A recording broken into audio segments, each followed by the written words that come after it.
Everyone, आज के इस सेशन में हम रिवाइज करने वाले हैं क्लास 9th फिजिक्स का chapter work, energy and power. आज के इस सेशन में ये वाला चैप्टर हम पूरा का पूरा एक साथ रिवाइज कर लेंगे, यानी कि ये होने वाला है एक वन शॉट लेक्चर हमारे chapter work, energy and power का। इसके पहले हमने chapter motion, force and laws of motion chapter और ग्रेविटेशन चैप्टर, इन तीनों ही चैप्टर्स को बहुत अच्छी तरीके से रिवाइज कर लिया है। और आज के सेशन में हम रिवाइज करेंगे एक नया चैप्टर क्लास 9th फिजिक्स का। देखा जाए तो ये जो हमारा चैप्टर है वर्क, एनर्जी, पावर, ये काफ़ी छोटा सा चैप्टर है, काफ़ी स्वीट सा चैप्टर है। तो इसका रिवीजन भी कैसा हम करेंगे, शॉर्ट एंड स्वीट ही करेंगे।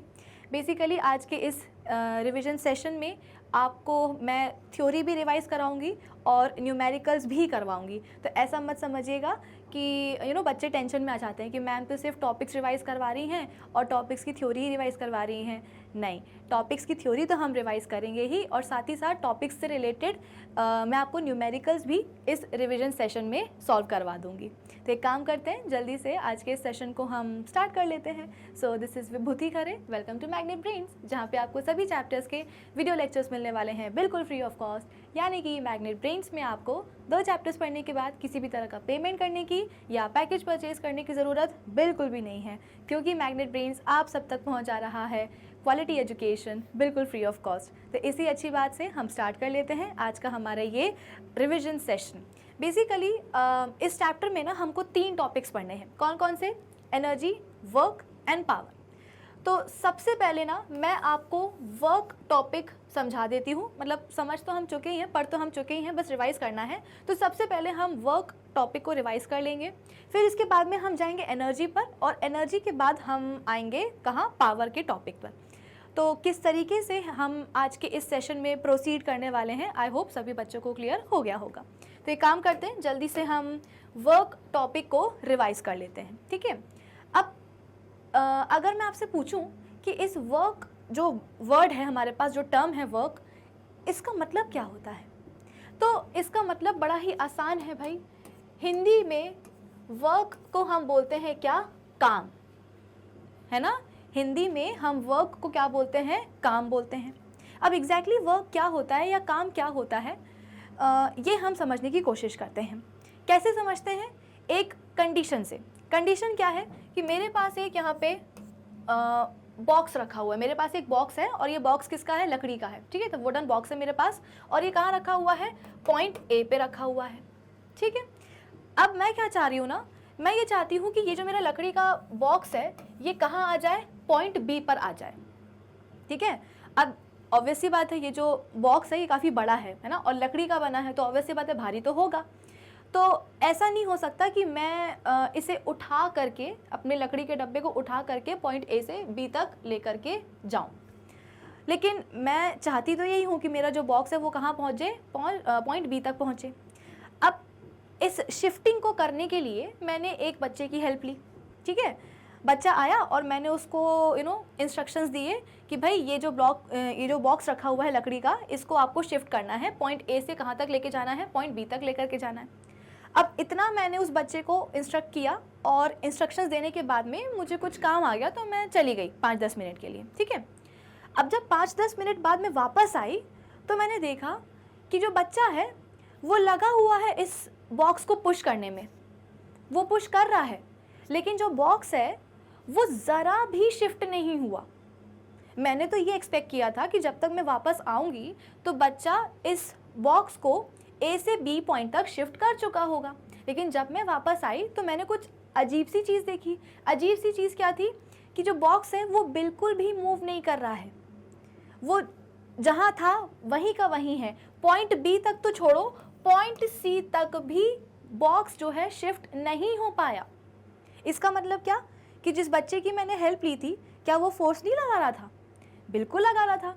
वो कंटिन्यूसली उस बॉक्स के ऊपर फोर्स लगा रहा था, उसको पुश कर रहा था, लेकिन जो बॉक्स है वो डिस्प्लेस होने का नाम ही नहीं ले रहा था, शिफ्ट नहीं हो रहा था। तो मैंने अपने दिमाग में ये चीज़ बिठा ली कि यार काम तो नहीं हुआ। काम नहीं हुआ मतलब क्या? फिज़िक्स की भाषा में अगर मैं बोलूँ तो वर्क नहीं हुआ। वर्क क्यों नहीं हुआ? क्योंकि उस वर्क का मुझे कोई रिजल्ट नहीं दिखा। रिजल्ट क्या था भाई, अगर बच्चा बॉक्स को ए से बी तक पहुंचा देता फोर्स लगा करके, तो मैं बोलती कि हाँ वर्क हुआ।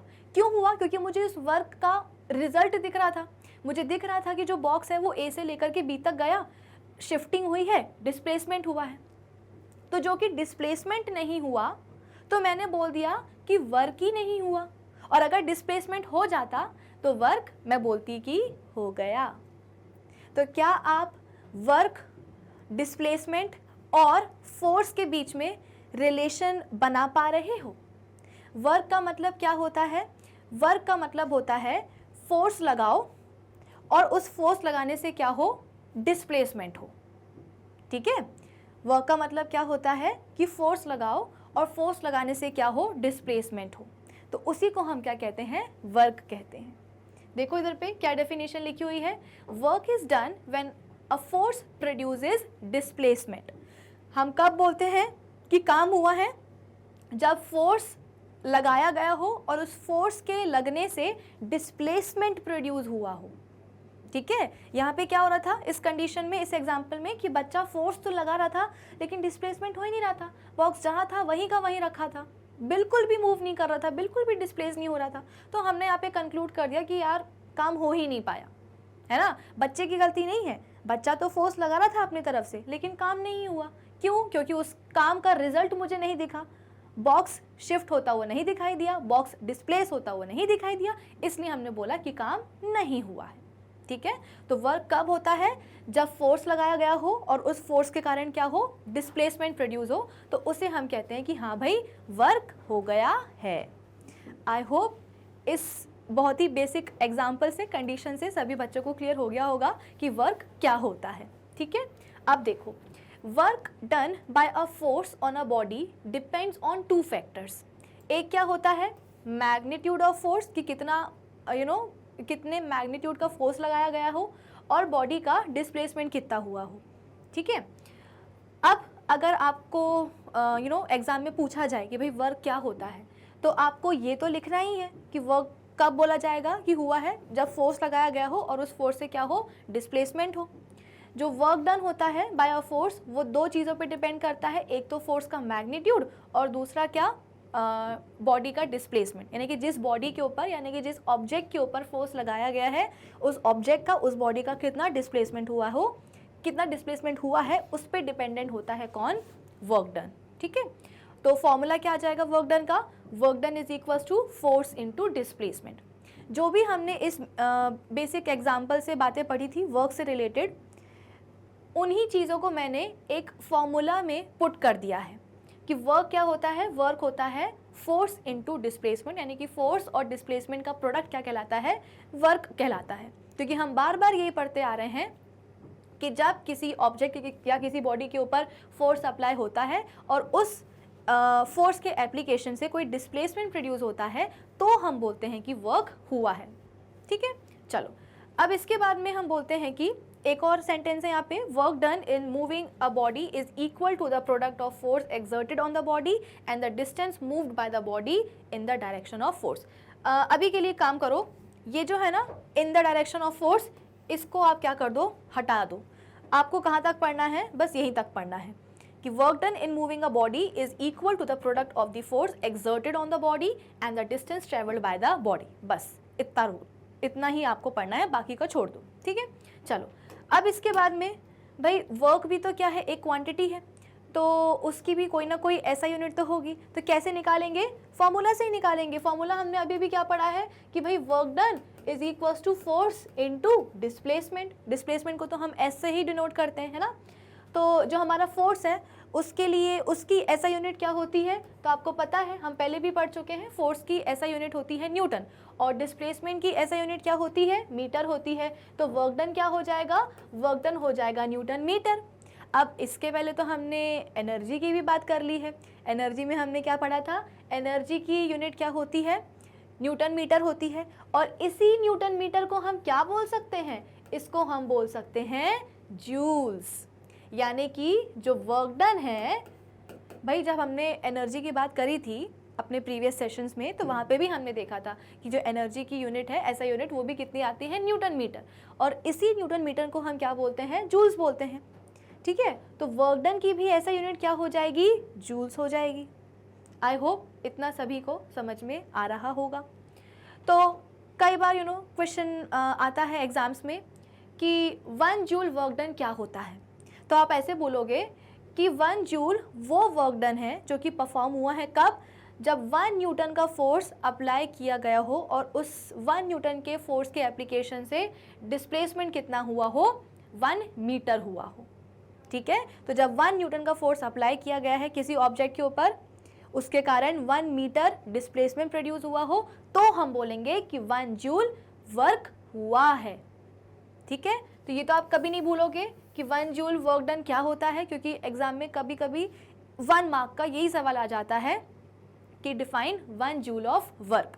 तो आप बोलोगे कि जब 1 न्यूटन के फोर्स के एप्लीकेशन से जब 1 मीटर का डिस्प्लेसमेंट प्रोड्यूस हो, तो हम बोलेंगे कि 1 जूल वर्क परफॉर्म हुआ है या वर्क हुआ है, कितना, 1 जूल। ठीक है, चलो, तो ऐसा यूनिट मैंने आपको बता दी है ना, वर्क की क्या होती है, जूल्स होती है। अब इस पॉइंट पे कर लो आप क्या, स्टार मार्क। ये पॉइंट क्या है कि work is a scalar quantity. हमने अभी तक 2 क्वांटिटीज़ की बात करी है, जितने भी हमारे सेशंस हुए हैं, पुराने वाले सेशंस भी और अभी रिवीजन सीरीज़ वाले सेशंस भी, कि एक होती है वेक्टर क्वांटिटीज़ और एक होती है स्केलर क्वांटिटीज़। वेक्टर क्वांटिटीज़ क्या होती हैं, जिनमें मैग्नीट्यूड तो होता ही है लेकिन साथ ही साथ डायरेक्शन भी होता है। और स्केलर क्वांटिटीज़ कौन सी होती हैं, जिनको डायरेक्शन से कोई मतलब नहीं होता, जैसे कि हमारा डिस्टेंस हो गया, हमारी स्पीड हो गई, उनको डायरेक्शन से मतलब नहीं होता, उनको सिर्फ डिस्टेंस से मतलब होता है, यानी कि उनको सिर्फ मैग्नीट्यूड से मतलब होता है। ठीक है, तो जिन क्वांटिटीज़ में डायरेक्शन मैटर नहीं करता है, सिर्फ और सिर्फ मैग्नीट्यूड मैटर करता है, उन क्वांटिटीज़ को हम बोलते हैं स्केलर क्वांटिटीज़। तो ऐसी ही एक स्केलर क्वांटिटी कौन है, वर्क भी है। ठीक है, तो वर्क क्या है, एक स्केलर क्वांटिटी है। अब जो भी बातें अभी तक हमने वर्क के बारे में पढ़ी हैं, उसको हम जल्दी से समराइज़ कर लेते हैं और फिर इसके बाद में हम आगे बढ़ते हैं। तो वर्क क्या होता है भाई, वर्क को हम हिंदी में क्या बोलते हैं, काम बोलते हैं। और कब हम बोलते हैं कि काम हुआ है, जब फोर्स किसी ऑब्जेक्ट पे, किसी बॉडी पे अप्लाई किया गया हो और उस फोर्स के एप्लीकेशन से क्या हो, बॉडी या ऑब्जेक्ट का डिस्प्लेसमेंट हुआ हो, तो हम बोलेंगे कि काम हुआ है, यानी कि वर्क डन हुआ है। फिर इसके बाद में वर्क डन जो है 2 चीज़ों पे डिपेंड करता है, एक तो किस मैग्नीट्यूड का आपने फोर्स लगाया है और दूसरा फोर्स के एप्लीकेशन से बॉडी में या ऑब्जेक्ट में डिस्प्लेसमेंट कितना हुआ है। तो वर्क डन का फॉर्मूला क्या हो जाता है, फोर्स इनटू डिस्प्लेसमेंट। ठीक है, फिर इसके बाद में ऐसा यूनिट क्या होती है वर्क की, जूल्स होती है। कैसे हमने निकाला, फोर्स की होती है न्यूटन, डिस्प्लेसमेंट की होती है मीटर, तो work done is equal to newton metre, और न्यूटन मीटर को ही हम जूल्स कहते हैं। तो वर्क डन की ऐसा यूनिट क्या आ गई, जूल्स आ गई। ठीक है, 1 जूल वर्क डन कब होता है, जब 1 न्यूटन का फोर्स अप्लाई किया गया हो और उस फोर्स के एप्लीकेशन से 1 मीटर डिस्प्लेसमेंट हुआ हो, तो हम बोलेंगे कि वर्क कितना हुआ है, 1 जूल हुआ है। और क्या है, ये एक स्केलर क्वांटिटी है वर्क डन। ठीक है, तो आपके एग्जाम पॉइंट ऑफ व्यू से वर्क के बारे में इतनी जानकारी आपके लिए सफिशेंट है। अब हम बात करते हैं आगे की। आगे क्या है, अब हमारे पास है positive, negative and zero work done. अब आप बोलोगे कि मैम 1 मिनट आप रुक जाओ, हमने अभी तक स्केलर और वेक्टर क्वांटिटीज़ पढ़ी हैं, है ना। स्केलर क्वांटिटीज़ में हमने अभी तक डिस्टेंस पढ़ा है और हमने स्पीड पढ़ा है। ठीक है, वेक्टर क्वांटिटीज़ में हमने डिस्प्लेसमेंट पढ़ा है, वेलोसिटी पढ़ी है, और हमने एक्सेलरेशन भी पढ़ा है, और हमने फोर्स के बारे में भी पढ़ा है कि भाई फोर्स भी क्या होता है, एक वेक्टर क्वांटिटी है। तो जितनी भी अभी तक हमने वेक्टर क्वांटिटीज़ पढ़ी है ना, उन सब में हमने पॉजिटिव, नेगेटिव और ज़ीरो टर्म्स के बारे में सुना है। जैसे कि एक्सेलरेशन पॉजिटिव भी हो सकता है, नेगेटिव भी हो सकता है, ज़ीरो भी हो सकता है। फोर्स भी हम बोलते हैं कि पॉजिटिव हो सकता है, नेगेटिव हो सकता है। लेकिन कभी भी हमने स्केलर क्वांटिटी में पॉजिटिव, नेगेटिव या ज़ीरो टर्म्स तो सुना ही नहीं है। क्या हमने कभी सुना है कि डिस्टेंस पॉजिटिव हुआ है या नेगेटिव हुआ है, या हमारी किसी भी मूविंग ऑब्जेक्ट की जो स्पीड है वो पॉजिटिव हुई है, नेगेटिव हुई है। स्केलर क्वांटिटीज़ को तो डायरेक्शन से मतलब होता ही नहीं है, तो फिर उनमें पॉजिटिव, नेगेटिव, ज़ीरो कहाँ से आ गया। ये सब चीज़ें तो वेक्टर क्वांटिटीज़ के साथ रिलेटेड होती हैं। क्यों? क्योंकि वेक्टर क्वांटिटीज़ में मैग्नीट्यूड तो होता ही है, साथ ही साथ डायरेक्शन भी होता है। तो एक तरफ तो आपने हमको अभी अभी बताया कि वर्क क्या है, एक स्केलर क्वांटिटी है। तो अगर वर्क एक स्केलर क्वांटिटी है तो फिर ये पॉजिटिव, नेगेटिव और ज़ीरो वर्क डन कहाँ से आ गया? तो इसका जवाब ये है कि ये जो पॉजिटिव, नेगेटिव और ज़ीरो वर्क डन है ना, ये हमारे वर्क का डायरेक्शन नहीं बताते हैं। ठीक है, जैसे कि मैंने आपको बताया था वेक्टर क्वांटिटीज़ के बारे में, हम फोर्स के ऊपर एग्जाम्पल लेते हैं। ठीक है, फोर्स के लिए मैंने आपको बताया था कि अगर आप एक डायरेक्शन को पॉजिटिव ले रहे हो, फोर्स के एक डायरेक्शन को अगर आप पॉजिटिव ले रहे हो तो उसके ऑपोजिट डायरेक्शन को आपको नेगेटिव लेना ही पड़ेगा। तो अगर मैं बोल रही हूँ कि फोर्स कितना है, -F है, इसका मतलब क्या कि ऑपोजिट डायरेक्शन में फोर्स लग रहा है ना। इस फोर्स का जो नेगेटिव साइन है ना, इस फोर्स का जो नेगेटिव साइन है, ये नेगेटिव साइन हमको बता रहा है कि फोर्स कहाँ लग रहा है, ऑपोजिट डायरेक्शन में लग रहा है। लेकिन वर्क डन के साथ जो पॉजिटिव, नेगेटिव साइन होते हैं या जो ज़ीरो वर्क डन होता है ना, वो वर्क के डायरेक्शन को नहीं बताता है। जब हमने ये चैप्टर पहली बार पढ़ा था, जब हमने पहली बार पॉजिटिव, नेगेटिव और ज़ीरो वर्क डन की बात करी थी, तो वहाँ पे बच्चों का ये डाउट था कि मैम अगर वर्क डन एक स्केलर क्वांटिटी है तो फिर पॉजिटिव, नेगेटिव और ज़ीरो वर्क डन कहाँ से आता है। तो यहाँ पे आप बोल सकते हो कि एक ट्रिक है। ट्रिक क्या है कि जो वेक्टर क्वांटिटीज़ होती हैं उनमें जब पॉजिटिव और नेगेटिव लगता है ना, तो वो पॉजिटिव और नेगेटिव साइन आप बोल सकते हो कि उन क्वांटिटीज़ का डायरेक्शन बताते हैं। ठीक है, जैसे कि फोर्स की हम बात कर रहे थे, तो सपोज टूवर्ड्स राइट, ठीक है, ये मेरा राइट हैंड है ना, तो टूवर्ड्स राइट जो फोर्स लग रहा है उस डायरेक्शन को हम क्या ले रहे हैं, पॉजिटिव ले रहे हैं। और टूवर्ड्स लेफ्ट यानी कि ऑपोजिट डायरेक्शन में जो फोर्स लग रहा है उसको हम क्या ले रहे हैं, नेगेटिव ले रहे हैं। ठीक है, तो टूवर्ड्स राइट मैं बोल रही हूँ कि 5 न्यूटन का फोर्स लग रहा है, और टूवर्ड्स लेफ्ट मैं बोल रही हूँ कि -10 न्यूटन का फोर्स लग रहा है।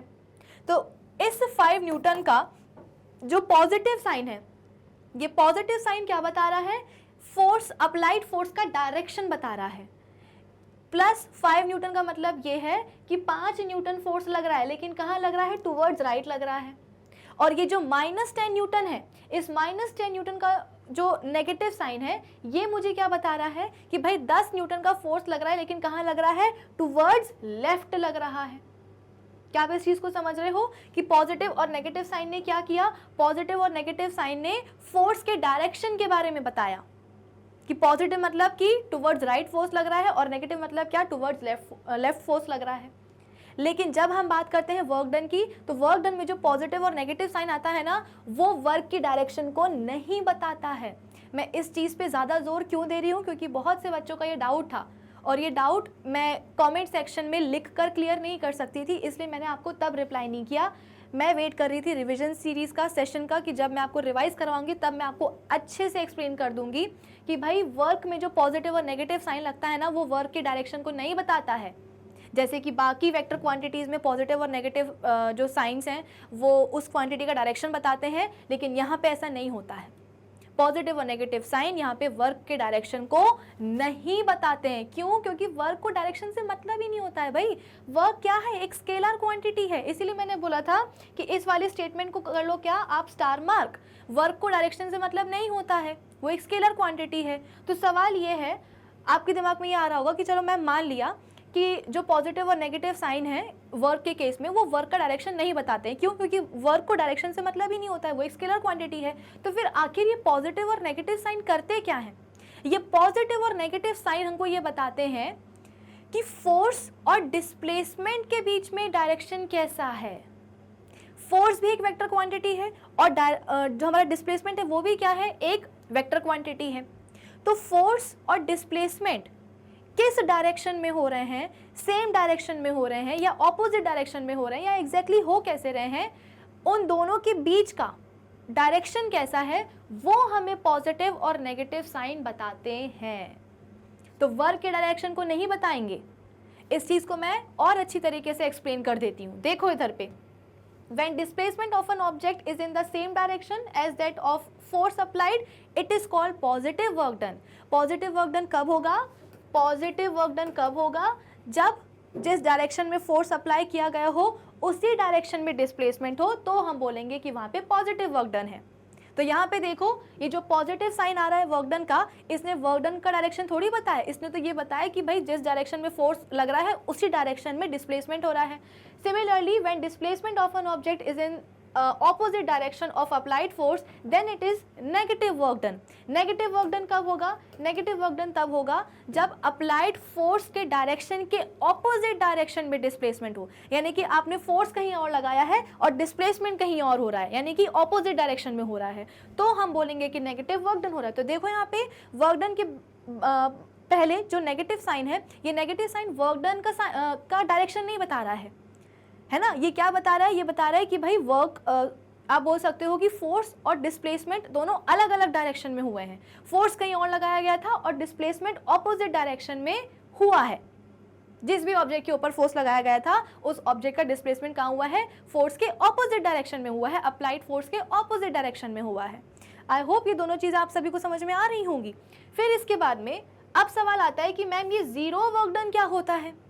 जीरो वर्क डन तब होता है जब अप्लाइड फोर्स और डिस्प्लेसमेंट का जो डायरेक्शन हो उन दोनों के बीच में एंगल कितना हो? 90 डिग्री का हो, यानी कि when direction of applied force and displacement travelled are perpendicular to each other, तो हम बोलेंगे कि वर्क डन क्या हो जाता है? जीरो हो जाता है।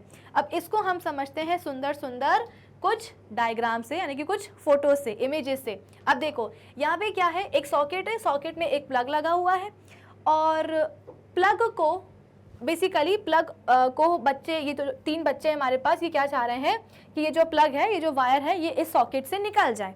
ठीक है, तो ये क्या कर रहे हैं?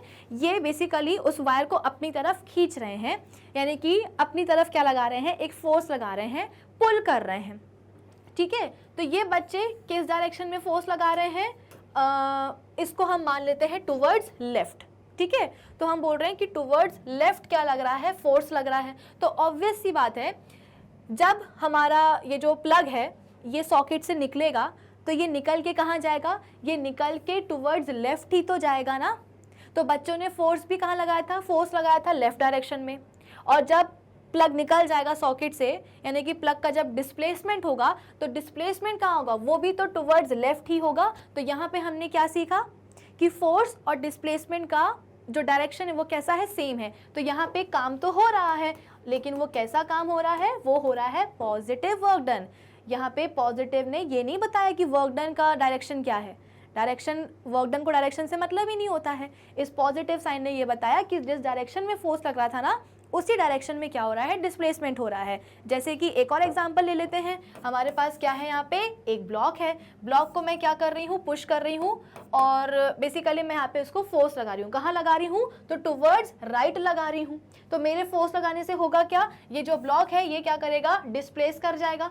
ठीक है, इसमें क्या हुआ? डिस्प्लेसमेंट हो गई। तो जिस डायरेक्शन में मैंने फोर्स लगाया था उसी डायरेक्शन में डिस्प्लेसमेंट हुआ है, यानी कि टुवर्ड्स राइट फोर्स लगाया था और टुवर्ड्स राइट ही डिस्प्लेसमेंट हुआ है। तो ऐसे वर्क डन को हम क्या बोलेंगे? ऐसे वर्क डन को हम बोलेंगे पॉजिटिव। ठीक है, आई होप सभी बच्चों को समझ में आ रहा होगा। अब आ जाओ किसके ऊपर?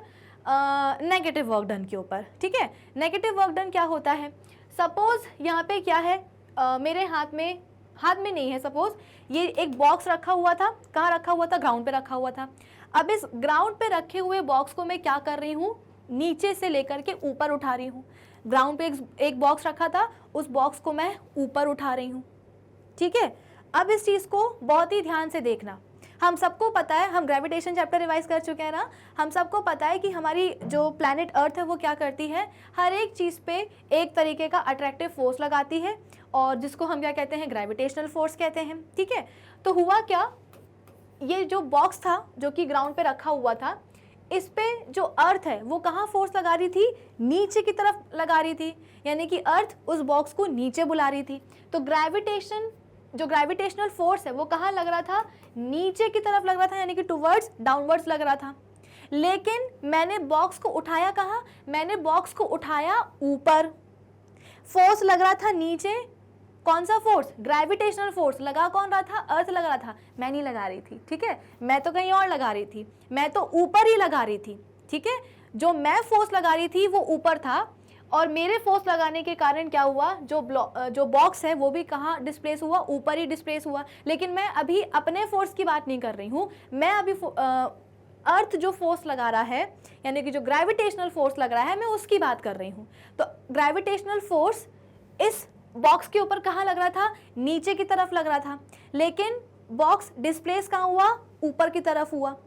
तो हुआ ना फोर्स का डायरेक्शन और डिस्प्लेसमेंट का डायरेक्शन ऑपोजिट, कि फोर्स लग रहा था नीचे और डिस्प्लेसमेंट कहाँ हुआ, ऊपर। तो यहाँ पे वर्क डन कैसा होगा, वर्क डन हो जाएगा हमारा यहाँ पे नेगेटिव। क्यों हो जाएगा नेगेटिव, क्योंकि फोर्स अप्लाइड फोर्स और डिस्प्लेसमेंट का जो डायरेक्शन है वो कैसा है, एक दूसरे के ऑपोजिट है। आई होप कि सभी बच्चों को ये चीज़ क्लियर हो रही होगी। हाँ, अगर मैं मैं जो फोर्स लगा रही हूँ उसके बारे में बात करूँ और डिस्प्लेसमेंट के बारे में बात करूँ, तो वहाँ पे कैसा होगा, वर्क डन पॉजिटिव होगा। यानी कि work done by the gravitational force कैसा है, वो तो नेगेटिव ही है, क्योंकि ग्रेविटेशनल फोर्स नीचे लग रहा है और डिस्प्लेसमेंट ऊपर हो रहा है। लेकिन वर्क डन बाय मी, मैं जो फोर्स लगा रही हूँ वो कहाँ था, वो तो ऊपर ही था। भाई मैं तो बॉक्स को नीचे से ऊपर लाना चाह रही थी ना, तो मैंने जो फोर्स लगाया वो कहाँ से कहाँ लगाया, नीचे से ऊपर लगाया है, यानी कि ऊपर की तरफ लगाया है। तो मैं जो फोर्स लगा रही हूँ उसका डायरेक्शन ऊपर है, और इसी फोर्स के कारण क्या हुआ है, बॉक्स का डिस्प्लेसमेंट भी ऊपर हुआ है। तो मैं जो वर्क डन कर रही हूँ, मैंने जो फोर्स लगाया है उसके कारण जो वर्क डन हुआ है वो कैसा होगा, पॉजिटिव होगा। क्यों, क्योंकि मैंने फोर्स ऊपर की तरफ लगाया था और डिस्प्लेसमेंट भी ऊपर की तरफ हुआ है। ठीक है, चलो अब आप बोलोगे कि मैम चलो पॉजिटिव और नेगेटिव का तो मतलब समझ में आ गया, लेकिन ये जीरो वर्क डन क्या होता है। भाई जीरो वर्क डन कौन करते हैं, हमारे जितने भी कुली होते हैं ना वो सब करते हैं जीरो वर्क डन। क्यों, क्योंकि देखो होता क्या है, जैसे कि कुली के सर पे क्या रखा हुआ है, सामान रखा हुआ है। ठीक है, तो अभी के लिए मान लो कि मैं कुली हूँ और मेरे सर पे क्या रखा है, सामान रखा है। ठीक है, अब ये जो सामान है इसके ऊपर आप बोल सकते हो कि ग्रेविटेशनल फोर्स कहाँ लग रहा है, नीचे की तरफ लग रहा है। ठीक है, तो ये क्या है, ग्रेविटेशनल फोर्स है। लेकिन कुली क्या बस सामान को लेकर के ऐसे खड़ा रहता है, नहीं, वो तो मूव करता है। कहाँ मूव करता है, लेफ्ट जाता है या फिर राइट जाता है। तो फोर्स कहाँ लग रहा है, फोर्स लग रहा है यहाँ पे नीचे की तरफ। कौन सा वाला लग रहा है, ग्रेविटेशनल फोर्स लग रहा है नीचे की तरफ। लेकिन डिस्प्लेसमेंट कहाँ हो रहा है, सपोज कुली जो ना टुवर्ड्स राइट जा रहा है, तो डिस्प्लेसमेंट कहाँ हो रहा है, कुली का टुवर्ड्स राइट हो रहा है। फोर्स लग रहा था लगेज के ऊपर, भाई फोर्स किस पे लग रहा है, लगेज के ऊपर ही तो लग रहा है ना, जो सामान कुली ने अपने सर पे रखा है उस पे फोर्स लग रहा है। कौन सा लग रहा था, ग्रेविटेशनल फोर्स। कहाँ लग रहा था, टुवर्ड्स डाउनवर्ड्स, नीचे की तरफ। लेकिन लगेज का डिस्प्लेसमेंट कहाँ हो रहा है, लगेज का डिस्प्लेसमेंट तो टुवर्ड्स राइट हो रहा है। यानी कि अप्लाइड फोर्स और डिस्प्लेसमेंट का डायरेक्शन कैसा है, एक दूसरे के आप बोल सकते हो कि परपेंडिकुलर है। 90 डिग्री का एंगल बन रहा है। भाई परपेंडिकुलर का मतलब क्या होता है, 90 डिग्री का एंगल। तो देखो अप्लाइड फोर्स के डायरेक्शन और डिस्प्लेसमेंट के डायरेक्शन के बीच में एंगल कितना बन गया, 90 डिग्री का बन गया। इसका मतलब क्या कि यहाँ पे वर्क डन हुआ ही नहीं। ठीक है, तो यहाँ पे वर्क डन कैसा हो गया, वर्क डन हो गया जीरो। क्यों हो गया, क्योंकि अप्लाइड फोर्स और डिस्प्लेसमेंट का डायरेक्शन कैसा है, 90 डिग्री का है, परपेंडिकुलर है। ठीक है, आई होप सभी को समझ में आ रहा होगा कि पॉजिटिव, नेगेटिव और जीरो वर्क डन क्या होता है। पॉजिटिव वर्क डन फिर से बता देती हूँ, समराइज कर देते हैं चीज़ों को, कंक्लूड कर देते हैं। जिस डायरेक्शन में फोर्स अप्लाई किया जा रहा हो, अगर उसी डायरेक्शन में डिस्प्लेसमेंट हो तो उसे हम कहते हैं पॉजिटिव वर्क। एक और चीज़ है, जब अप्लाइड फोर्स और डिस्प्लेसमेंट के बीच में एंगल कितना बने, 0 डिग्री का बने। देखो यहाँ पे क्या हो रहा था, फोर्स ऐसे लग रहा था और डिस्प्लेसमेंट भी क्या हो रहा था, ऐसे हो रहा था। तो अप्लाइड फोर्स और डिस्प्लेसमेंट के बीच में एंगल कितना बन रहा है, 0 डिग्री का बन रहा है। तो ऐसे वर्क डन को हम बोलेंगे पॉजिटिव।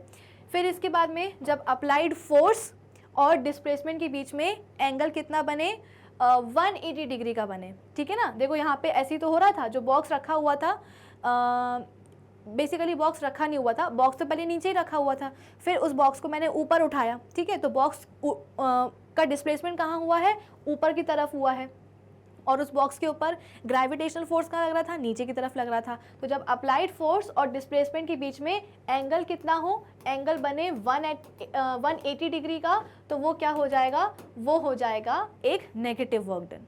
ठीक है, यानी कि जब अप्लाइड फोर्स और डिस्प्लेसमेंट का डायरेक्शन कैसा हो, ऑपोजिट हो, उनके बीच में 180 डिग्री का एंगल बने, तो उसको हम कहते हैं क्या, नेगेटिव वर्क डन। फिर इसके बाद में जीरो वर्क डन क्या होता है, जीरो वर्क डन में अप्लाइड फोर्स और जो डिस्प्लेसमेंट का डायरेक्शन है उसके बीच में एंगल कितना बनता है, 90 डिग्री का, यानी कि परपेंडिकुलर। तो हम बोलेंगे कि वहाँ पे जीरो वर्क डन होता है, यानी कि वर्क डन होता ही नहीं है। और पता है आपको क्या, हमने ग्रेविटेशन चैप्टर पढ़ लिया है ना, तो हमको पता है कि हमारे अर्थ के अराउंड मून क्या करता है, रिवॉल्व करता है, ठीक है। तो हमारी अर्थ क्या करती है, जैसे कि अगर मैं यहाँ पे आपको डायग्राम बताऊँ, ये क्या है, हमारी अर्थ है और यहाँ पे एक मून है। तो अब क्या होता है ना कि हमारी जो प्लैनेट अर्थ है वो मून के ऊपर क्या लगाती है, एक अट्रैक्टिव फोर्स लगाती है। अट्रैक्टिव फोर्स मतलब कहाँ, टूवर्ड्स दी अर्थ, है ना। तो मून पे फोर्स कहाँ लग रहा है, टूवर्ड्स दी अर्थ। लेकिन क्या इस अट्रैक्टिव फोर्स के कारण जो हमारा मून है वो अर्थ के साथ जाकर के कोलैप्स हो जाता है, उससे भिड़ जाता है, उसके ऊपर जाकर के गिर जाएगा क्या, नहीं, वो नहीं गिरता। होता क्या है कि मून अर्थ के अबाउट रिवॉल्व करता ही रहता है। तो जो मून है उसके डिस्प्लेसमेंट का डायरेक्शन क्या है, डिस्प्लेसमेंट का डायरेक्शन है कुछ इस तरीके का। तो मून के ऊपर फोर्स लग रहा है कहाँ, अर्थ की तरफ, नीचे की तरफ, लेकिन उसका डिस्प्लेसमेंट कहाँ हो रहा है, देखो इस डायरेक्शन में। तो मून के ऊपर जो फोर्स लग रहा है और मून का जो डिस्प्लेसमेंट का डायरेक्शन है, तो अप्लाइड फोर्स और डिस्प्लेसमेंट के डायरेक्शन के बीच में एंगल देखो कितना बन रहा है, एंगल बन रहा है 90 डिग्री का, यानी कि परपेंडिकुलर। तो इसका मतलब क्या है कि जब मून अर्थ के अबाउट रिवॉल्व करता है तो कोई वर्क डन नहीं होता है।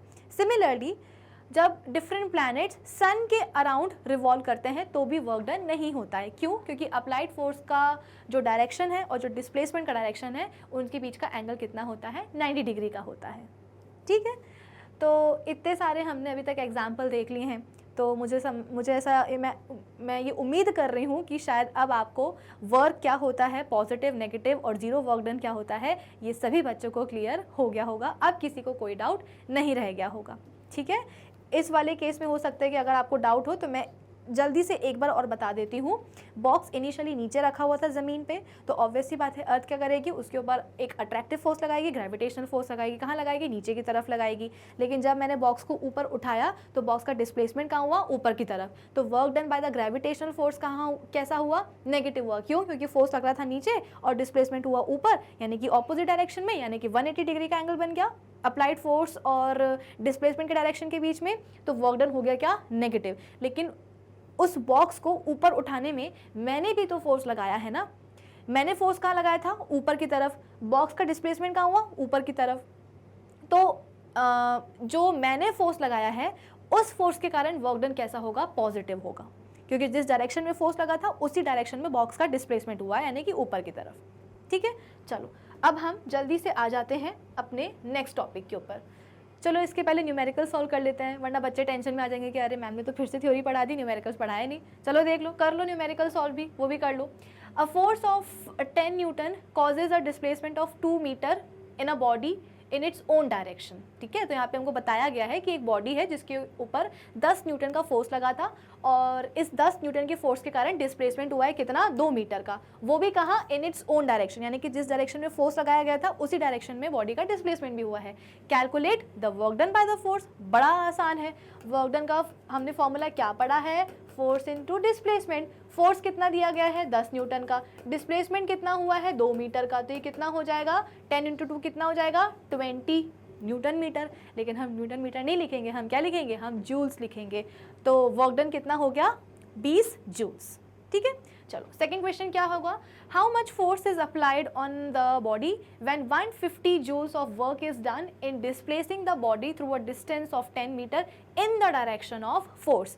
यानी कि हमारे पास एक ऑब्जेक्ट है जिसके ऊपर फोर्स लगाया गया। उस फोर्स के कारण हुआ क्या? बॉडी में डिस्प्लेसमेंट हुआ, ऑब्जेक्ट का डिस्प्लेसमेंट हुआ। कहाँ हुआ? जिस डायरेक्शन में फोर्स लगाया गया था उसी डायरेक्शन में डिस्प्लेसमेंट हुआ। कितना? 10 मीटर का। और इस दौरान जो आप बोल सकते हो कि वर्क डन जो हुआ वो कितना हुआ, 150 जूल्स का हुआ। तो यहाँ पे आपको वर्क डन गिवन है, आपको डिस्प्लेसमेंट गिवन है, निकालना क्या है, आपको निकालना है फोर्स। देखो क्या कहाँ दिया गया है, हाउ मच फोर्स, ठीक है। तो फोर्स आपको निकालना है, तो कैसे निकालोगे भाई, work done is equal to force into displacement. Force निकालना है तो क्या करोगे, work done divided by displacement कर देना तो फोर्स आ जाएगा। वर्क डन कितना है, 150 है, और डिस्टेंस कितना हो गया, 10 हो गया। तो ये 0 से ये 0 कट गया, बचा कितना 15, ठीक है ना, 15। तो ये 15 क्या हो जाएगा, न्यूटन। तो फोर्स कितना लगा, फोर्स लगा 15 न्यूटन, 15 न्यूटन, ठीक है। चलो ये वाला क्वेश्चन भी हो गया। अब हम जाते हैं आगे थर्ड क्वेश्चन पे। A body of weight 5 kg raised to 2 metre, find the work done. अब यहाँ पे अभी तक तो हम हॉरिजॉन्टल डिस्प्लेसमेंट की बात कर रहे थे ना, धक्का दिया, पुश किया, पुल किया, ये सब हॉरिजॉन्टल डिस्प्लेसमेंट की हम बात कर रहे थे। अब हमारे पास जो क्वेश्चन है वो है वर्टिकल डिस्प्लेसमेंट का, ठीक है। एक बॉडी है जिसका मास यहाँ पे दिया गया है कितना, वजन यहाँ पे दिया गया है कितना, 5 kg का, ठीक है, और उसको उठाया गया है 2 मीटर के हाइट तक। यानी कि सपोज यहाँ पे क्या है, एक बॉक्स है और इस बॉक्स का मास कितना है, यहाँ पे इस बॉक्स का मास है यहाँ पे 5 kg, ठीक है। और इस 5 kg के बॉक्स को उठाया गया, कितना उठाया गया, कितने हाइट तक उठाया गया, तो 2 मीटर की हाइट तक उठाया गया। अब पूछा गया है कि वर्क डन बताओ। भाई वर्क डन का फॉर्मूला हमने अभी अभी देखा है, कितना होता है, फोर्स इनटू डिस्प्लेसमेंट, ठीक है। तो डिस्प्लेसमेंट तो यहाँ पे हमको आसानी से पता चल रहा है कि भाई जितने हाइट तक बॉडी को उठाया गया, जितने हाइट तक बॉक्स को उठाया गया, वही क्या हो जाएगा, डिस्प्लेसमेंट हो जाएगा। तो इस डिस्प्लेसमेंट की जगह पे मैं क्या लिख देती हूँ, 2 मीटर्स लिख देती हूँ, ठीक है। लेकिन समस्या किस में है, इस एफ में है। क्यों है एफ में, क्योंकि यहाँ पे हमें फोर्स नहीं दिया गया है। अभी तक देखो ना, हमने यहाँ पे जितने भी क्वेश्चन सॉल्व करे थे, आपको बकायदा जो है ना फोर्स की वैल्यू गिवन थी, या अगर आपको फोर्स की वैल्यू निकालनी थी तो आपको एनर्जी दी गई थी, यानी कि वर्क डन दिया गया था, और आपको डिस्प्लेसमेंट दिया गया था। लेकिन यहाँ पे आपको फोर्स नहीं दिया गया है और वर्क डन भी आपसे पूछा गया है। तो इस केस में हम फोर्स कैसे निकालेंगे, थोड़ा सा दिमाग लगाओ। कैसे, देखो जैसे कि हमने अभी अभी नेगेटिव वर्क डन के केस में पढ़ा कि अर्थ क्या करती है, हर एक चीज़ के ऊपर एक अट्रैक्टिव फोर्स लगाती है, ठीक। अब जो कि हमने ग्रेविटेशन चैप्टर भी पढ़ लिया है, तो मास और वेट का कंसेप्ट हमें क्लियर है।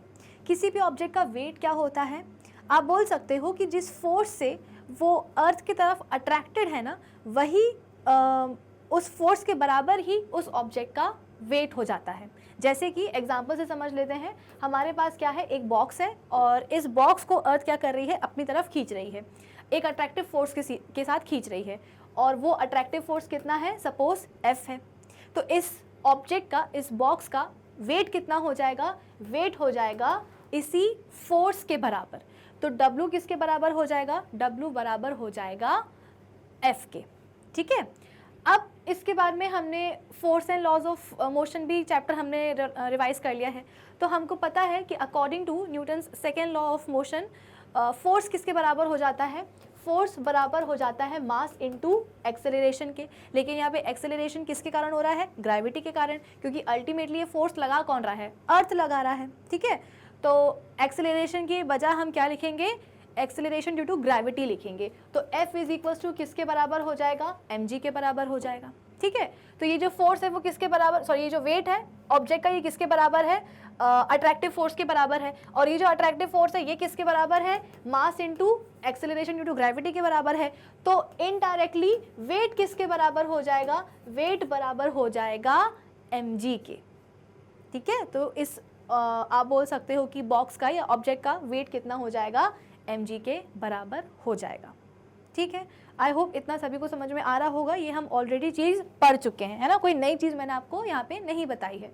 अब देखो यहाँ पे हुआ क्या, यहाँ पे जब हम इस 5 kg के बॉक्स को ऊपर की तरफ उठा रहे थे, ठीक है, तो हमने कहाँ फोर्स लगाया, हमने फोर्स लगाया ऊपर की तरफ। लेकिन एट द सेम टाइम इस बॉक्स के ऊपर एक फोर्स नीचे की तरफ भी तो लग रहा था ना, कौन सा फोर्स, ग्रेविटेशनल फोर्स। और ग्रेविटेशनल फोर्स अभी अभी हमने देखा है किसके बराबर होता है, mg के बराबर, यानी कि इस बॉक्स के वेट के बराबर, ठीक है। तो नीचे की तरफ क्या लग रहा है, ग्रेविटेशनल फोर्स लग रहा है, कितना लग रहा है, m इंटू जी। तो क्या हमको इस बॉक्स का मास गिवन है, क्वेश्चन में बिल्कुल गिवन है 5 kg, तो यहाँ पे हम क्या कर देते हैं, m की जगह पर लिख देते हैं हम कितना 5, ठीक है ना। मास की जगह पे हम क्या लिख देते हैं 5 लिख देते हैं, और g की वैल्यू हम सबको पता है कितनी होती है 9.8 मीटर पर सेकेंड स्क्वायर होती है। तो यहाँ पे ये जो बॉक्स है इसके ऊपर लगने वाला जो ग्रेविटेशनल फोर्स है यानी कि इसका जो वेट है वो कितना आ गया है 5 × 9.8 आ चुका है, ठीक है। अब जब मैं इस बॉक्स को ऊपर उठाऊंगी तो मुझे इस बॉक्स को ऊपर उठाने के लिए मैं मिनिमम कितना फोर्स लगाऊंगी, भाई ऊपर उठाने के लिए मुझे फोर्स तो लगाना है ना, 2 मीटर की हाइट तक पहुंचाना है मुझे अपने बॉक्स को, तो एक फोर्स तो लगाना पड़ेगा। कितना लगाऊंगी मैं फोर्स, एटलीस्ट ये जो ग्रेविटेशनल फोर्स लग रहा है ना इसके बराबर तो मैं फोर्स लगाऊंगी ही लगाऊंगी। मिनिमम मैं क्या करूंगी, ग्रेविटेशनल फोर्स के बराबर यानी कि इस बॉक्स के वेट के बराबर तो मैं फोर्स लगाऊंगी ही लगाऊंगी। क्या आप इस चीज़ को समझ रहे हो, बॉक्स नीचे रखा हुआ था, उसके ऊपर लग रहा था डाउनवर्ड्स डायरेक्शन में एक ग्रेविटेशनल फोर्स, कितना लग रहा था m × g यानी कि उसके वेट के बराबर, कितना हो गया 5 × 9.8।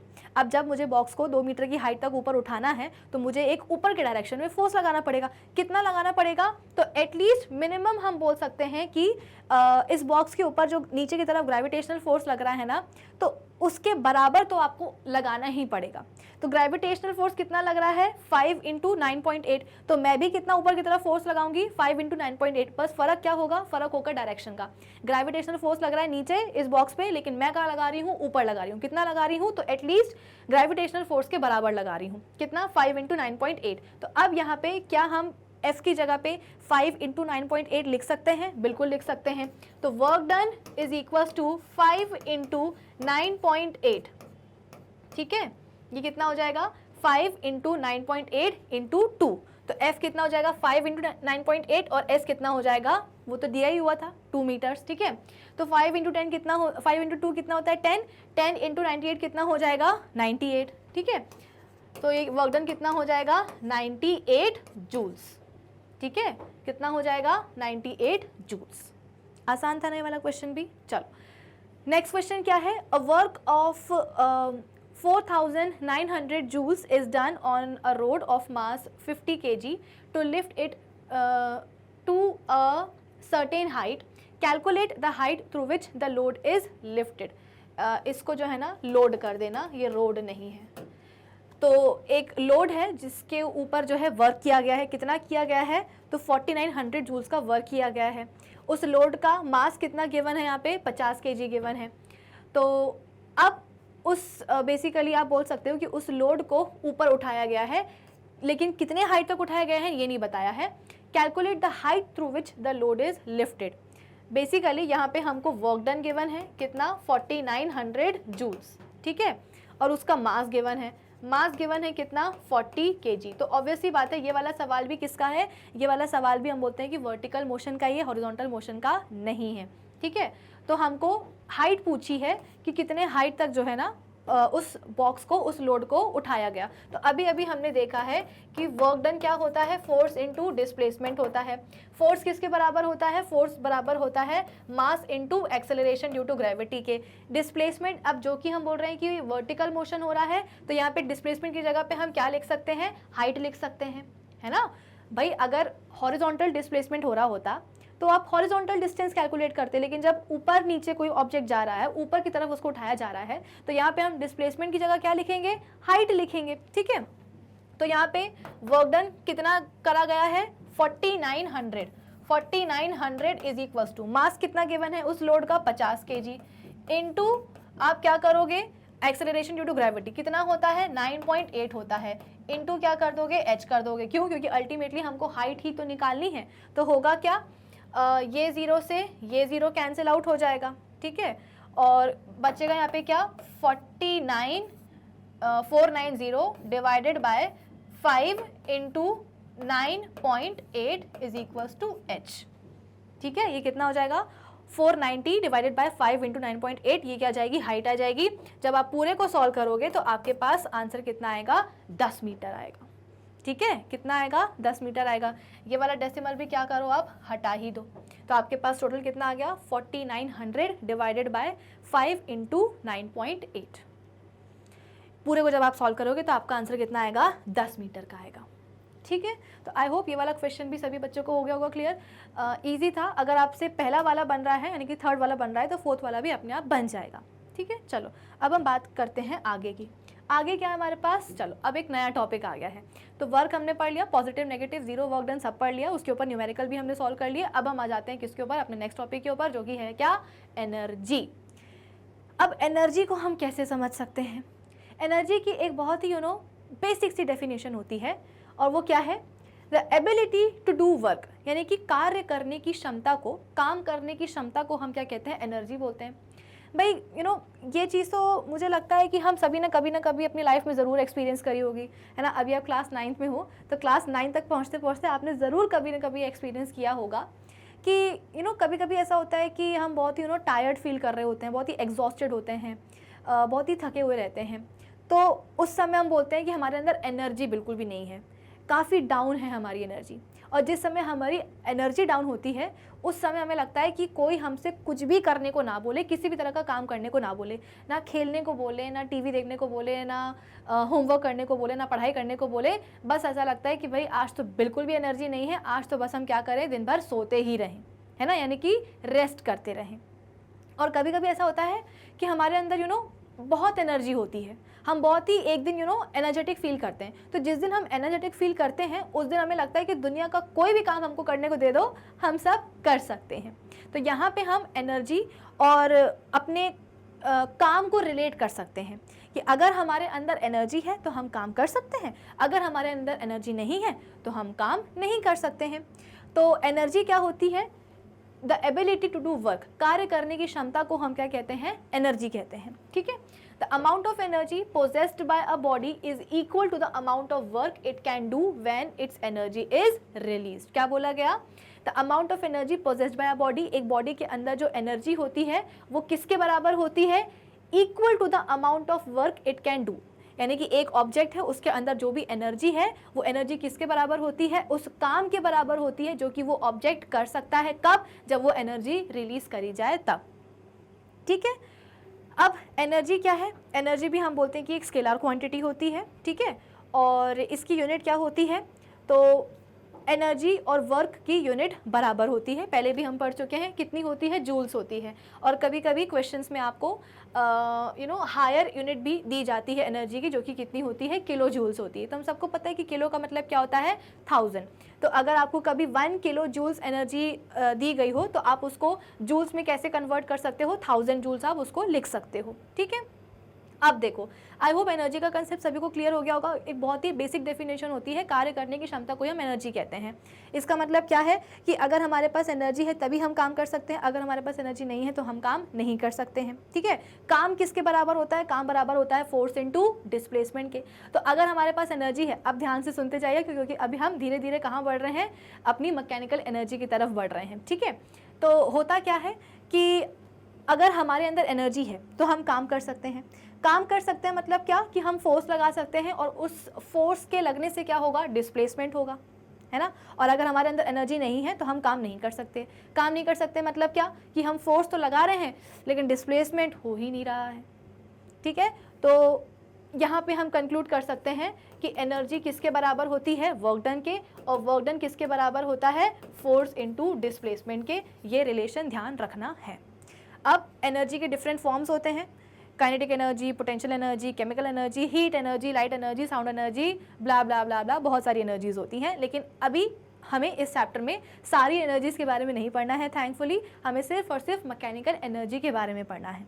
मैकेनिकल एनर्जी क्या होती है, ये सम होता है काइनेटिक और पोटेंशियल एनर्जी का। क्या बोला मैंने कि हमारी जो मैकेनिकल एनर्जी है वो क्या है, ये सम होता है काइनेटिक और पोटेंशियल एनर्जी का। यानी कि काइनेटिक और पोटेंशियल एनर्जी को मिला दो तो क्या बन जाता है, मैकेनिकल एनर्जी बन जाती है। ठीक है, अब सवाल ये है कि आखिर ये काइनेटिक एनर्जी और ये पोटेंशियल एनर्जी होती क्या है। तो काइनेटिक एनर्जी के लिए तो हमने बहुत पहले से सुना है कि the energy of a body due to its motion is called kinetic energy.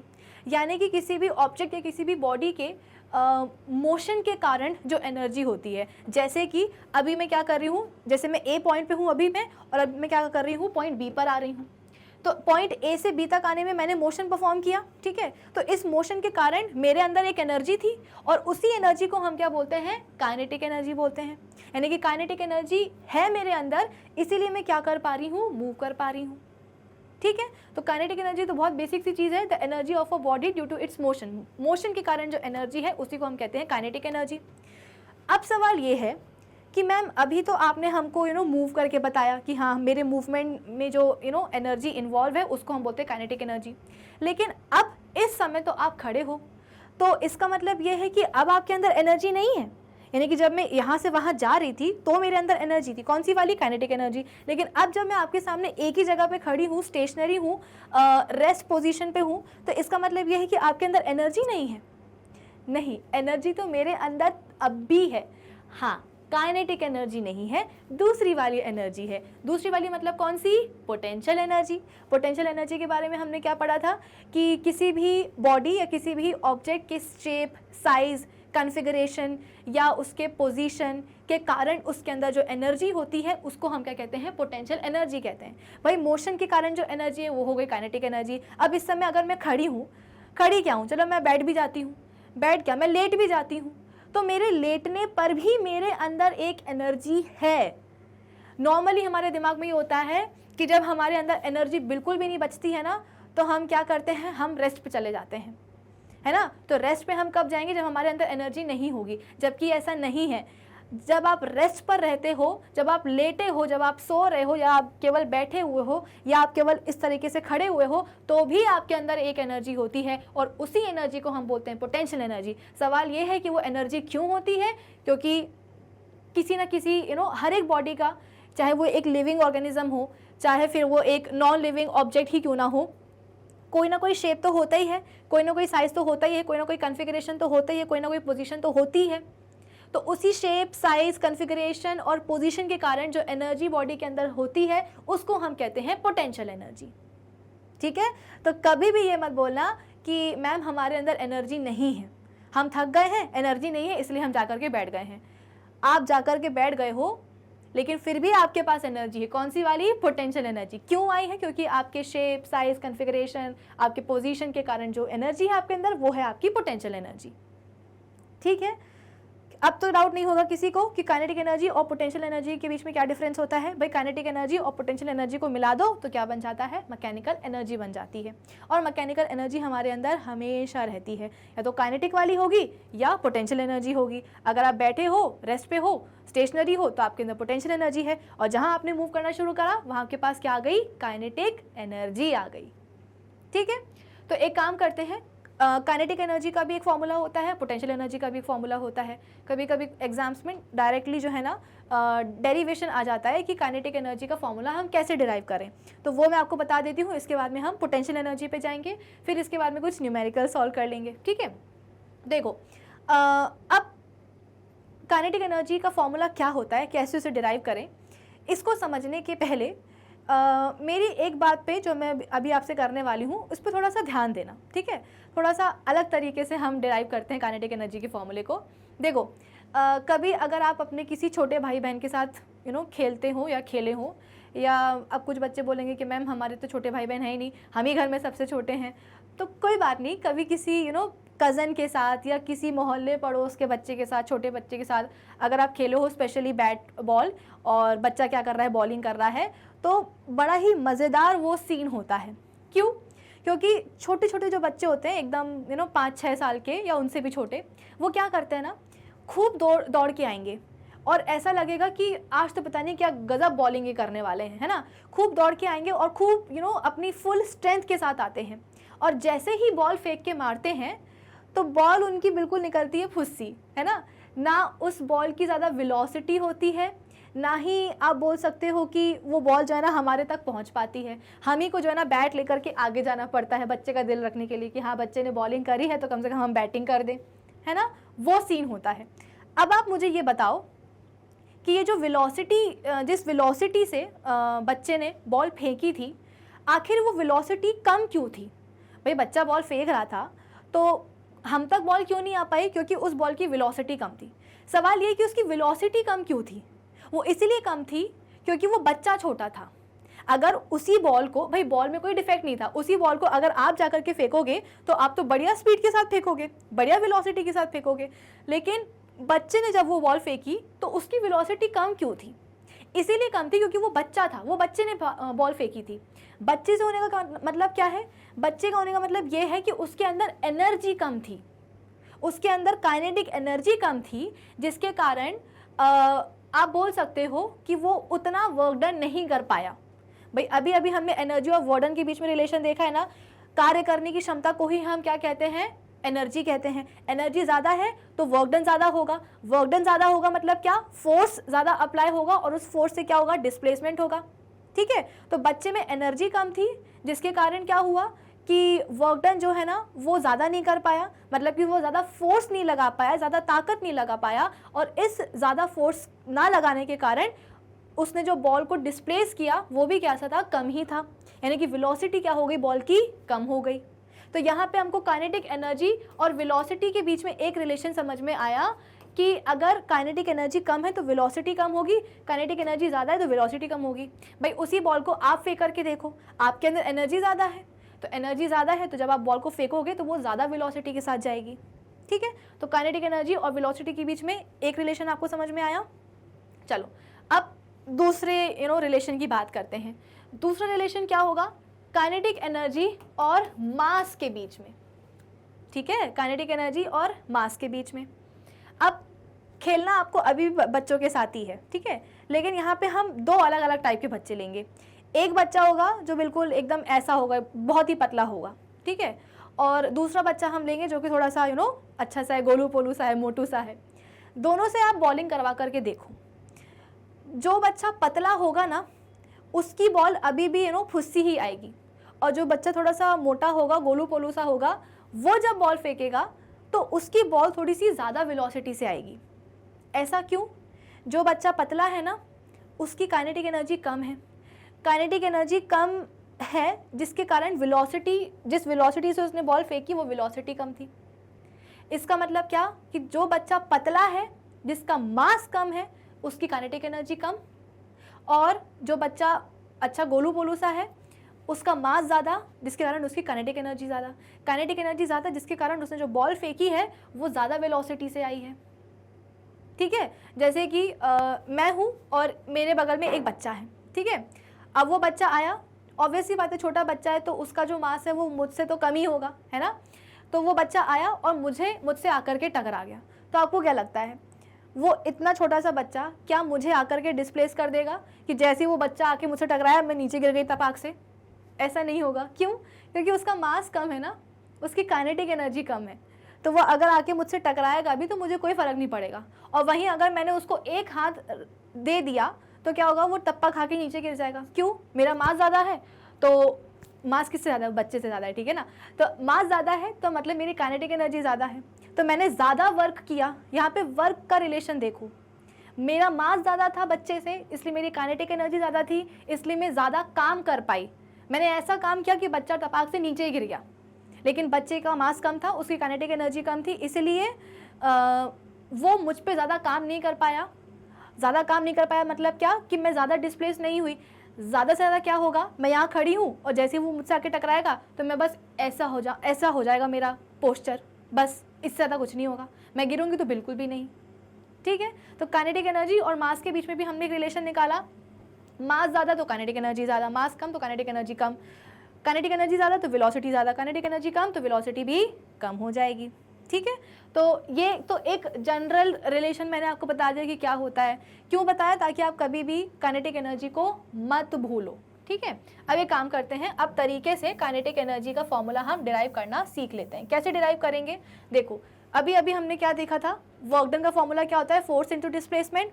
तो और वर्क डन जो फोर्स है वो according to Newton second law of motion कितना होता है? Mass into acceleration. ठीक है, अब फोर्स की जगह पे यानी कि जो वर्क डन का फॉर्मूला है उसमें हम फोर्स की जगह क्या लिख देंगे? मास इनटू एक्सेलरेशन। लेकिन ये एस की जगह यानी कि डिस्प्लेसमेंट की जगह हम क्या लिख सकते हैं? तो एक काम करते हैं, हमने न्यूटन्स की थर्ड इक्वेशन ऑफ मोशन पढ़ी है ना, v square minus u square is equals to 2as। तो क्यों ना हम इस s की जगह पे क्या लिख दें, v square minus u square divided by 2a is equals to s। कैसे, देखो हुआ क्या था कि यहाँ पे एक ऑब्जेक्ट था, ठीक है, यहाँ पे क्या था, सपोज एक बॉल ही थी, ठीक है, और इस बॉल का मास था m और इस पे कितना फोर्स लगाया गया, F लगाया गया। इनिशियली इसकी जो वेलोसिटी थी, यानी कि जो इनिशियल वेलोसिटी थी वो 0 थी, लेकिन हमको पता है कि जब हमें रेस्ट से ऑब्जेक्ट को मोशन पे लेके आना पड़ता है तो एक एक्सटर्नल फोर्स लगाना पड़ता है। तो बॉल का मास m था, इनिशियल वेलोसिटी 0 थी, यानी कि वो रेस्ट पे था, तो फोर्स लगाया, फोर्स लगाने के बाद क्या हुआ, उसकी एक वेलोसिटी आ गई। कितनी वेलोसिटी आ गई, v वेलोसिटी आ गई। तो इनिशियल वेलोसिटी 0 और फाइनल वेलोसिटी कितनी है, v है। अब डेफिनेटली यहाँ पे क्या हुआ है, फोर्स लगा है और हम देख रहे हैं कि वेलोसिटी चेंज हुई है, यानी कि ऑब्जेक्ट जो है वो डिस्प्लेस भी हुआ है, यानी कि फोर्स लगा है, डिस्प्लेसमेंट हुआ है, यानी कि यहाँ पे डेफिनेटली क्या हुआ है, वर्क भी हुआ है। और उसी वर्क को हम यहाँ पे कैलकुलेट करना चाह रहे हैं। क्या बोला मैंने, एक बॉल है जिसका मास m है, इनिशियल वेलोसिटी 0 है, उस बॉल को हम मूव करवाना चाहते हैं, उसका स्टेट चेंज करवाना चाहते हैं। इसके लिए हमें फोर्स लगाना पड़ेगा। कितना फोर्स लगाया हमने, F फोर्स लगाया। तो फोर्स F के एप्लीकेशन से क्या हुआ, वेलोसिटी हमारे बॉल की कितनी हो गई, इनिशियल वेलोसिटी 0 से v हो गई। तो डेफिनेटली यहाँ पे फोर्स लगा है और यहाँ पे डिस्प्लेसमेंट भी हुआ है। तो जब फोर्स लगा है, डिस्प्लेसमेंट भी हुआ है, यानी कि डेफिनेटली यहाँ पे काम हुआ है। काम मतलब कि वर्क हुआ है, उसी वर्क को ही तो हम कैलकुलेट कर रहे हैं यहाँ पे। तो वर्क डन किसके बराबर है, फोर्स इनटू डिस्प्लेसमेंट के। फोर्स की जगह पे हमने क्या लिख दिया, according to Newton second law of motion m into a. लेकिन इस डिस्प्लेसमेंट का हम क्या करें, तो डिस्प्लेसमेंट हमने कैसे कैलकुलेट किया, थर्ड इक्वेशन ऑफ मोशन से v square minus u square upon 2a कर दिया, तो वो क्या आ जाएगा, डिस्प्लेसमेंट आ जाएगा। चलो लिख देते हैं, m इंटू में a into v square minus u square divided by 2a। तो ऊपर वाला a नीचे वाले a से कैंसिल हो जाएगा, बचेगा क्या, m v square minus u square divided by 2। अब देखो यहाँ पे हमने इनिशियल वेलोसिटी कितनी ली थी, अपने बॉल की 0 ली थी, तो u की जगह पे क्या हो जाएगा, 0 हो जाएगा। तो ये बचेगा कितना, यहाँ पे मैं लिख देती हूँ, work done is equals to half m v square. क्यों v स्क्वायर, क्योंकि u तो 0 हो गया ना, तो m को 0 से मल्टीप्लाई करोगे तो 0 ही आएगा। तो वर्क डन कितना हो गया, half into m into v square. और ये वर्क डन किसके बराबर है, क्योंकि हम बोल रहे हैं कि मोशन हो रहा है, तो वर्क डन एनर्जी के तो बराबर है, लेकिन कौन सी वाली एनर्जी के, काइनेटिक एनर्जी के। क्यों, क्योंकि यहाँ पे मोशन हो रहा है और मोशन के कारण जो एनर्जी होती है उसको हम काइनेटिक एनर्जी बोलते हैं। तो काइनेटिक एनर्जी का फॉर्मूला यहाँ पे हमने डिराइव कर लिया, कितना, हाफ एम वी स्क्वायर। तो देखो फॉर्मूले में भी तो काइनेटिक एनर्जी किस पे डिपेंडेंट है, मास और वेलोसिटी पे। जो अभी अभी हमने एक मोटा एक छोटा बच्चा, बड़ा बच्चा, मोटा बच्चा, पतला बच्चा, जो हमने एग्जाम्पल लिया था, वो यहाँ पे प्रूव हो रहा है इसके फॉर्मूले से कि काइनेटिक एनर्जी क्या है, हाफ एम वी स्क्वायर। ठीक है, चलो अब हम बात करते हैं आगे की। आई होप फॉर्मूले का डेरिवेशन सभी को क्लियर हो गया होगा। आगे क्या है हमारे पास, the kinetic energy possessed by an object of mass m and moving with a uniform velocity v is this much. If the mass of the body is doubled, halved, या आप बोल सकते हो कि अगर ऑब्जेक्ट का जो मास है वो अगर उसको डबल कर दिया या हाफ कर दिया तो काइनेटिक एनर्जी भी हम बोलते हैं कि डबल हो जाएगी, हाफ हो जाएगी। अगर वेलोसिटी को डबल या हाफ किया गया है तो काइनेटिक एनर्जी क्या हो जाएगी, 4 टाइम्स हो जाएगी या 1/4 टाइम्स हो जाएगी रिस्पेक्टिवली। ठीक है, चलो देख ही लेते हैं एक सवाल काइनेटिक एनर्जी के ऊपर भी। A moving body of 30 kg has this much kinetic energy, calculate the speed. यहाँ पे आपको काइनेटिक एनर्जी दी गई है, कितनी दी गई है, 60 जूल्स की दी गई है। और यहाँ पे आपको मास कितना दिया गया है ऑब्जेक्ट का, बॉडी का 30 kg। हमसे क्या पूछा गया है, स्पीड पूछी गई है, यानी कि वेलोसिटी पूछी गई है। तो काइनेटिक एनर्जी का हमको फॉर्मूला पता है, कितना होता है, half of M we square. Kinetic energy कितनी दी गई है, 60 joules, half of M into M. Mass कितना यहाँ पे 30 है, वेलोसिटी तो हमको निकालनी है। ये 0 से ये वाला 0 चला गया, ठीक है, ये वहाँ चला जाएगा। चलो पहले 3 को भी काट लेते हैं, तो 3 1 ज़ा 3, 3 2 ज़ा 6, 2 वहाँ चला जाएगा तो कितना हो जाएगा 4। तो 4 is equals to v square, square हटा दो, रूट आ जाएगा 4 के ऊपर, कितना हो जाएगा, v is equals to 2 metre per second. ठीक है, तो वेलोसिटी यानी कि स्पीड कितनी हो गई मूविंग बॉडी की, 2 मीटर पर सेकेंड। कैसे, काइनेटिक एनर्जी दी गई थी, मास दिया गया था, बस फॉर्मूले में पुट करके वेलोसिटी निकालनी थी, सो हमने निकाल ली। चलो अब हम बात करते हैं नेक्स्ट क्वेश्चन की, और इस क्वेश्चन पे कर लो स्टार मार्क क्योंकि ये बोर्ड एग्जाम में आया है, प्रीवियस ईयर क्वेश्चन है ये। Calculate the change that should be affected in the velocity of a body to maintain the same kinetic energy if mass of the body is increased to 4 times. यानी कि यहाँ पे हमसे बोला गया है कि एक बॉडी है जिसकी काइनेटिक एनर्जी कितनी है, ke है, ठीक है, और इसके बाद में क्या हुआ, उसका जो मास है उसको बढ़ा दिया गया. कितना बढ़ा दिया गया, 4 टाइम्स कर दिया गया. तो जब 4 टाइम्स इंक्रीज हमने कर दिया है मास उस बॉडी का, तो उस ऑब्जेक्ट या उस बॉडी की वेलोसिटी पे क्या असर पड़ा है. ठीक है, क्वेश्चन को सबसे पहले समझो, इसके बाद में ही आप उसको सॉल्व कर सकते हो. इनिशियल वेलोसिटी या बोल सकते हो कि काइनेटिक एनर्जी कितनी थी ऑब्जेक्ट की, ke थी, है ना. फिर हुआ क्या, उस बॉडी का मास 4 टाइम्स कर दिया. तो जब मास को हम 4 टाइम्स कर देंगे तो अब नई वेलोसिटी क्या होगी. तो यहाँ पे हम कैसे निकाल सकते हैं, सबसे पहले तो हमको पुरानी वाली काइनेटिक एनर्जी निकालनी होगी, है ना. पुरानी वाली काइनेटिक एनर्जी नहीं, पुरानी वाली वेलोसिटी. तो काइनेटिक एनर्जी इक्वल्स टू कितना है, हाफ ऑफ mv². तो यहाँ से हम पुरानी वाली वेलोसिटी निकाल सकते हैं, ठीक है, जब मास को 4 टाइम्स नहीं किया गया है तब निकाल सकते हैं. तो ये v² कितना हो जाएगा, 2 को ले जाओ आप कहाँ, ke के पास, तो 2ke डिवाइडेड बाय m. तो ये क्या हो जाएगी, पुरानी वाली वेलोसिटी. अब नई वाली वेलोसिटी हम कैसे निकाल सकते हैं, फॉर्मूला तो हमारा यही रहेगा, kinetic energy is equals to half of mv². लेकिन यहाँ पे गड़बड़ है. गड़बड़ क्या है, मास को अब 4 टाइम्स कर दिया गया है. तो यहाँ पे अब हम m नहीं लेंगे, यहाँ पे हम क्या लेंगे, 4m लेंगे. आप बोलोगे कि मैम आपने काइनेटिक एनर्जी तो चेंज करी नहीं करूँगी. क्यों नहीं करूँगी, क्योंकि दिया गया है वहाँ पे, क्लियरली वहाँ पे दिया गया है कि काइनेटिक एनर्जी क्या है, सेम है. तो मैं क्यों चेंज करूँ भाई, मास को 4 टाइम्स कर दिया गया है लेकिन काइनेटिक एनर्जी वही की वही है. तो इसलिए यहाँ पे मैंने काइनेटिक एनर्जी को चेंज नहीं किया है. अब ये जो नई वाली वेलोसिटी है ना, इसको मैं v' बोल रही हूँ. तो अब मैं नई वाली वेलोसिटी निकालती हूँ, v' का square is equals to kinetic energy, 2 वहाँ चला जाएगा, इंटू 2 डिवाइडेड बाय 4m. तो ये रही पुरानी वाली वेलोसिटी, ये रही कौन सी, नई वाली वेलोसिटी. अब एक काम करो, ये जो नई वाली वेलोसिटी है, क्या इसमें आपको इस 4 को छोड़ करके 2 into kinetic energy divided by m, ये कहीं देखा देखा सा नहीं लग रहा है. कहाँ देखा है, ये देखो ना, यही तो लिखा हुआ है. तो नई वाली जो वेलोसिटी है v' इज इक्वल्स टू इतने पूरे टर्म की जगह, यानी कि twice of kinetic energy divided by m, इसकी जगह पे आप क्या लिख सकते हो, सिंपली पुरानी वाली वेलोसिटी. तो कितना हो जाएगा, नई वाली वेलोसिटी का स्क्वायर इज इक्वल्स टू पुरानी वाली वेलोसिटी का square divided bye 4. Square square जब आप हटा दोगे तो कितना हो जाएगा, नई वाली वेलोसिटी इज इक्वल्स टू पुरानी वाली वेलोसिटी डिवाइडेड बाय 4. यानी कि नई वाली वेलोसिटी क्या हो गई है, नई वाली वेलोसिटी हम बोलते हैं कि पुरानी वाली वेलोसिटी के 1/4 टाइम्स कम हो गई है. कब, जब मास को हमने डबल भी नहीं 4 टाइम्स कर दिया है. सॉरी 1/4 नहीं, ये हो जाएगा 1/2. सॉरी, यहाँ पे क्या है कि जब हमने मास को डबल करा है, डबल भी नहीं 4 टाइम्स किया है, तो जो नई वाली वेलोसिटी है वो पुरानी वाली वेलोसिटी से क्या हो गई है, 1/2 टाइम्स कम हो गई है, आधी हो गई है. पहले मास m था तो वेलोसिटी कितनी थी, v थी. जब मास 4m हो गया तो वेलोसिटी कितनी हो गई, पुरानी वाली वेलोसिटी के 1/2 टाइम्स हो गई, यानी कि v/2 हो गई. ठीक है, आई होप ये वाला क्वेश्चन सभी बच्चों को समझ में आया होगा. अब हम चलते हैं आगे. आगे क्या है हमारे पास, पोटेंशियल एनर्जी. तो जैसा कि मैंने आपको बताया, the energy of a body due to its position, यहाँ पे चेंज काट देना, ठीक है, ड्यू टू इट्स पोजीशन और शेप या साइज या कॉन्फ़िगरेशन के कारण जो एनर्जी होती है बॉडी के अंदर, उसी को हम क्या कहते हैं, पोटेंशियल एनर्जी कहते हैं.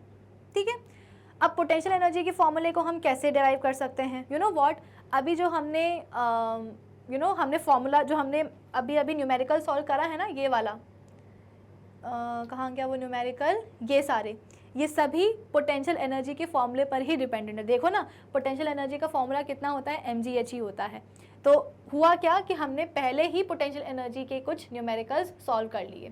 तो देखो, suppose a ball of mass m is raised to a height h above the surface of the earth. Basically यहाँ पे मैं आपको पोटेंशियल एनर्जी का फॉर्मूला डिराइव करना मैं आपको सिखा रही हूँ. ठीक है, तो यहाँ पे क्या है, एक बॉल है जिसका मास कितना है m है, और इसको अर्थ के सरफेस पे, बेसिकली अभी यहाँ पे क्या है, अर्थ के सरफेस पे है और इसको अभी अर्थ के सरफेस से ऊपर उठाया गया है। कितने हाइट तक उठाया गया है, सपोज h हाइट तक उठाया गया है। तो अब हमारी जो बॉल है वो कहाँ आ गई है, अर्थ के सरफेस से h हाइट पर आ चुकी है। The force acting on the body is the gravitational pull of the earth that is mg which acts in the downward direction. अब जैसे कि मैंने आपको बताया कि अर्थ क्या करती है, हर एक ऑब्जेक्ट के ऊपर एक डाउनवर्ड डायरेक्शन में फोर्स लगाती है, तो इस बॉल के ऊपर भी क्या होगा, एक डाउनवर्ड डायरेक्शन में फोर्स लगेगा। कितना लगेगा, तो इसके वेट के बराबर यानी कि mg के बराबर, है ना। फिर इसके बाद में to lift the body above the surface of the earth we have to do work against the force of gravity. अब अगर हमें इस बॉल को ऊपर उठाना है तो ऊपर उठाने के लिए हमको काम करना पड़ेगा। काम कैसे करना पड़ेगा, against the force of gravity करना पड़ेगा, क्योंकि भाई ग्रेविटेशनल फोर्स तो नीचे लग रहा था, लेकिन हम कहाँ काम करेंगे, हमको तो बॉल को ऊपर लेकर के जाना है, तो हमारा वर्क कहाँ होगा, ऊपर की तरफ होगा, ठीक है। यानी कि वर्क डन हमें कैसा करना पड़ेगा, against the force of gravity. तो हम वर्क डन कैसे निकालेंगे, work done is equal to, हम सबको पता है, फोर्स इंटू क्या होता है, डिस्प्लेसमेंट। अब जो कि ये क्या है, एक वर्टिकल मोशन है, तो डिस्प्लेसमेंट की जगह पे हम क्या लिख सकते हैं, हाइट लिख सकते हैं। फोर्स यहाँ पे कितना लग रहा है भाई, जैसे कि मैंने आपको पहले भी बताया था कि अगर आपको किसी ऑब्जेक्ट को नीचे से ऊपर उठाना है तो एटलीस्ट आपको कितना फोर्स लगाना पड़ेगा, ग्रेविटेशनल फोर्स के तो बराबर आपको लगाना ही पड़ेगा। ग्रेविटेशनल फोर्स कितना लग रहा है, mg के बराबर, तो आप भी कितना फोर्स लगाओगे, आप भी फोर्स लगाओगे mg के बराबर। तो यहाँ पे वर्क डन किसके बराबर हो गया, वर्क डन बराबर हो गया mgh के, और ये वर्क डन क्योंकि अब हमारा जो बॉल है वो हाइट पे जाकर के स्टेशनरी हो गई है, वहाँ पे जाकर के वो रेस्ट पे चली गई है, वहाँ पे वो मूव कर नहीं रही है, तो डेफिनेटली ये जो वर्क डन है ये एनर्जी के बराबर तो होगा, लेकिन कौन सी वाली एनर्जी के बराबर, पोटेंशियल एनर्जी के बराबर। क्योंकि जब ऑब्जेक्ट मोशन में होता है तो उस समय उसके अंदर काइनेटिक एनर्जी होती है, लेकिन जब ऊपर ले जा करके हमने अपने बॉल को हाइट एच पे रख दिया है तो हमारी बॉल अब रेस्ट पे हो गई है, और रेस्ट पे कौन सी एनर्जी होती है, पोटेंशियल एनर्जी। तो पोटेंशियल एनर्जी का फॉर्मूला क्या हो गया, m into g into H. बस इतना सही है पोटेंशियल एनर्जी का डेरिवेशन, ठीक है। चलो अब हम बात करते हैं आगे की। आगे क्या है हमारे पास, एक हमारे पास क्वेश्चन है, एक्चुअली दो हैं यहाँ पे, ठीक है। एक ये वाला है क्वेश्चन नंबर 1 और ये है हमारे पास क्वेश्चन नंबर 2। क्वेश्चन नंबर 1 क्या है, calculate the energy possessed by a stone of mass 10 kg kept at a height of 5 metre. तो यहाँ पे क्लियरली हमको दिखाई दे रहा है कि हाइट 5 मीटर पे जो स्टोन है वो रखा हुआ है। रखा हुआ मतलब क्या, कि उसके अंदर कौन सी एनर्जी होगी, पोटेंशियल एनर्जी होगी। तो पोटेंशियल एनर्जी का फॉर्मूला क्या होता है, m into g into H. मास कितना है, 10 है, और g की वैल्यू कितनी हो जाएगी, 9.8 हो जाएगी, इंटू हाइट कितनी है यहाँ पे 5 है। तो पूरे को सॉल्व करोगे तो कितना आएगा, 490 जूल्स, ठीक है। तो 490 जूल्स क्या आ जाएगी, पोटेंशियल एनर्जी आ जाएगी। चलो नेक्स्ट क्वेश्चन देख लेते हैं। If 196 into 10 to the power 2 joules of energy were used to raise a 40 kg boy above the ground, how high would he be raised। यानी कि एक बच्चा है, लड़का है, उसका वजन कितना है, मास कितना है उसका, 40 kg है, और उसको उठाने में, ऊपर उठाने में, ग्राउंड से ऊपर उठाने में एनर्जी कितनी लगा दी, 196 into 10 to the power 2 joules लगा दी है। तो कितने हाइट तक बच्चा जाएगा, तो ऑब्वियस सी बात है यहाँ पे भी हम बोलते हैं कि कौन सी एनर्जी दी गई है हमको, यहाँ पे पोटेंशियल एनर्जी दी गई है, ठीक है। तो पोटेंशियल एनर्जी, क्योंकि भाई जब आप बच्चे को ऊपर से नीचे से ऊपर उठा रहे हो तो आप वर्क डन क्या कर रहे हो, against the force of gravity कर रहे हो, ठीक है। तो वर्क डन कितना हो जाएगा, आप बोल सकते हो कि फोर्स इंटू डिस्प्लेसमेंट, यानी कि फोर्स कितना हो जाएगा, m इंटू जी, और डिस्प्लेसमेंट कितना हो जाएगा, h हो जाएगा। तो डेफिनेटली यहाँ पे हमको क्या दी है, पोटेंशियल एनर्जी दी है। तो कितनी दी गई है, 196 into 10 to the power 2 is equals to, mass कितना है बच्चे का, 40 kg है, और हम क्या करेंगे, g की वैल्यू कितनी लेंगे, 9.8 लेंगे, और h तो खैर हमको कैलकुलेट करना ही है। तो कैसे सॉल्व करेंगे, h is equals to 196 into 10 to the power 2 divided by 40 into 9.8। Decimal हटाओ तो ऊपर एक और जीरो बढ़ जाएगा, तो 10 to the power 2 की जगह पे आप क्या लिख सकते हो, 10 to the power 3 लिख सकते हो। कब, जब आप नीचे का डेसिमल हटा दोगे तब। 98 1 जा 98 और 98 2 जा कितना होता है, 196 होता है, ठीक है। तो ये कितना हो जाएगा, यहाँ पे देखो h is equals to 2 into 10 to the power 3 divided by नीचे कितना है अभी 40 है। तो एक जीरो से एक जीरो कट जाएगा, बचेगा कितना 200 डिवाइडेड बाय 4, तो 2 2 ज़ा 4, ये हो जाएगा 100, 2 1 ज़ा 2, 2 50 ज़ा 100, तो ये कितना हो जाएगा 50 मीटर। ठीक है, तो एक बच्चा जिसका मास कितना है 40 kg का है, जब उसको ऊपर उठाया गया कितनी एनर्जी लगी 196 इंटू 10⁻² जूल्स लगी है, तो कितने हाइट तक पहुंचेगा वो 50 मीटर के हाइट तक पहुंचेगा। ठीक है, चलो अब इसके बाद अब मैंने आपको वर्क के बारे में भी बता दिया है, एनर्जी के बारे में भी बता दिया है। एनर्जी के ही रिलेशन में एक और छोटा सा टॉपिक बचा है जिसको हम कहते हैं law of conservation of energy.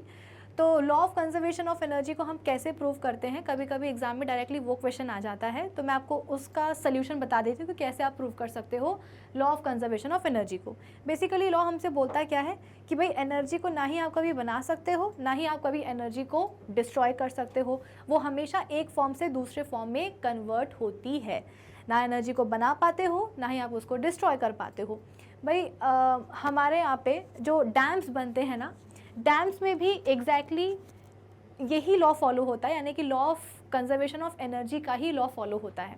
कैसे भाई, डैम्स में होता क्या है, नदियों का जो पानी है उनको एक हाइट पे स्टोर करते हैं।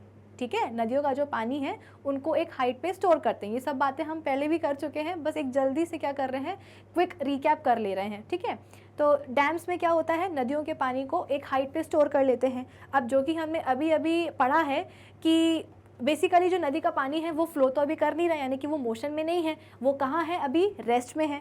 डैम्स के अंदर नदियों का पानी भरा हुआ है, वो रेस्ट पे है। तो रेस्ट के कारण कौन सी एनर्जी होती है, पोटेंशियल एनर्जी होती है। पोटेंशियल एनर्जी का हमने फॉर्मूला कौन सा पढ़ा है, फॉर्मूला पढ़ा है हमने m/g/h, यानी कि जितनी ज़्यादा हाइट होगी पोटेंशियल एनर्जी उतनी ही ज़्यादा होगी। तो नदियों के पानी को जितना ज़्यादा हो सकता है उतने हाइट पे डैम्स में क्या करते हैं, स्टोर करते हैं। क्यों स्टोर करते हैं, ताकि उसकी पोटेंशियल एनर्जी ज़्यादा हो जाए। ठीक है, फिर क्या होगा, गेट्स को खोला जाता है।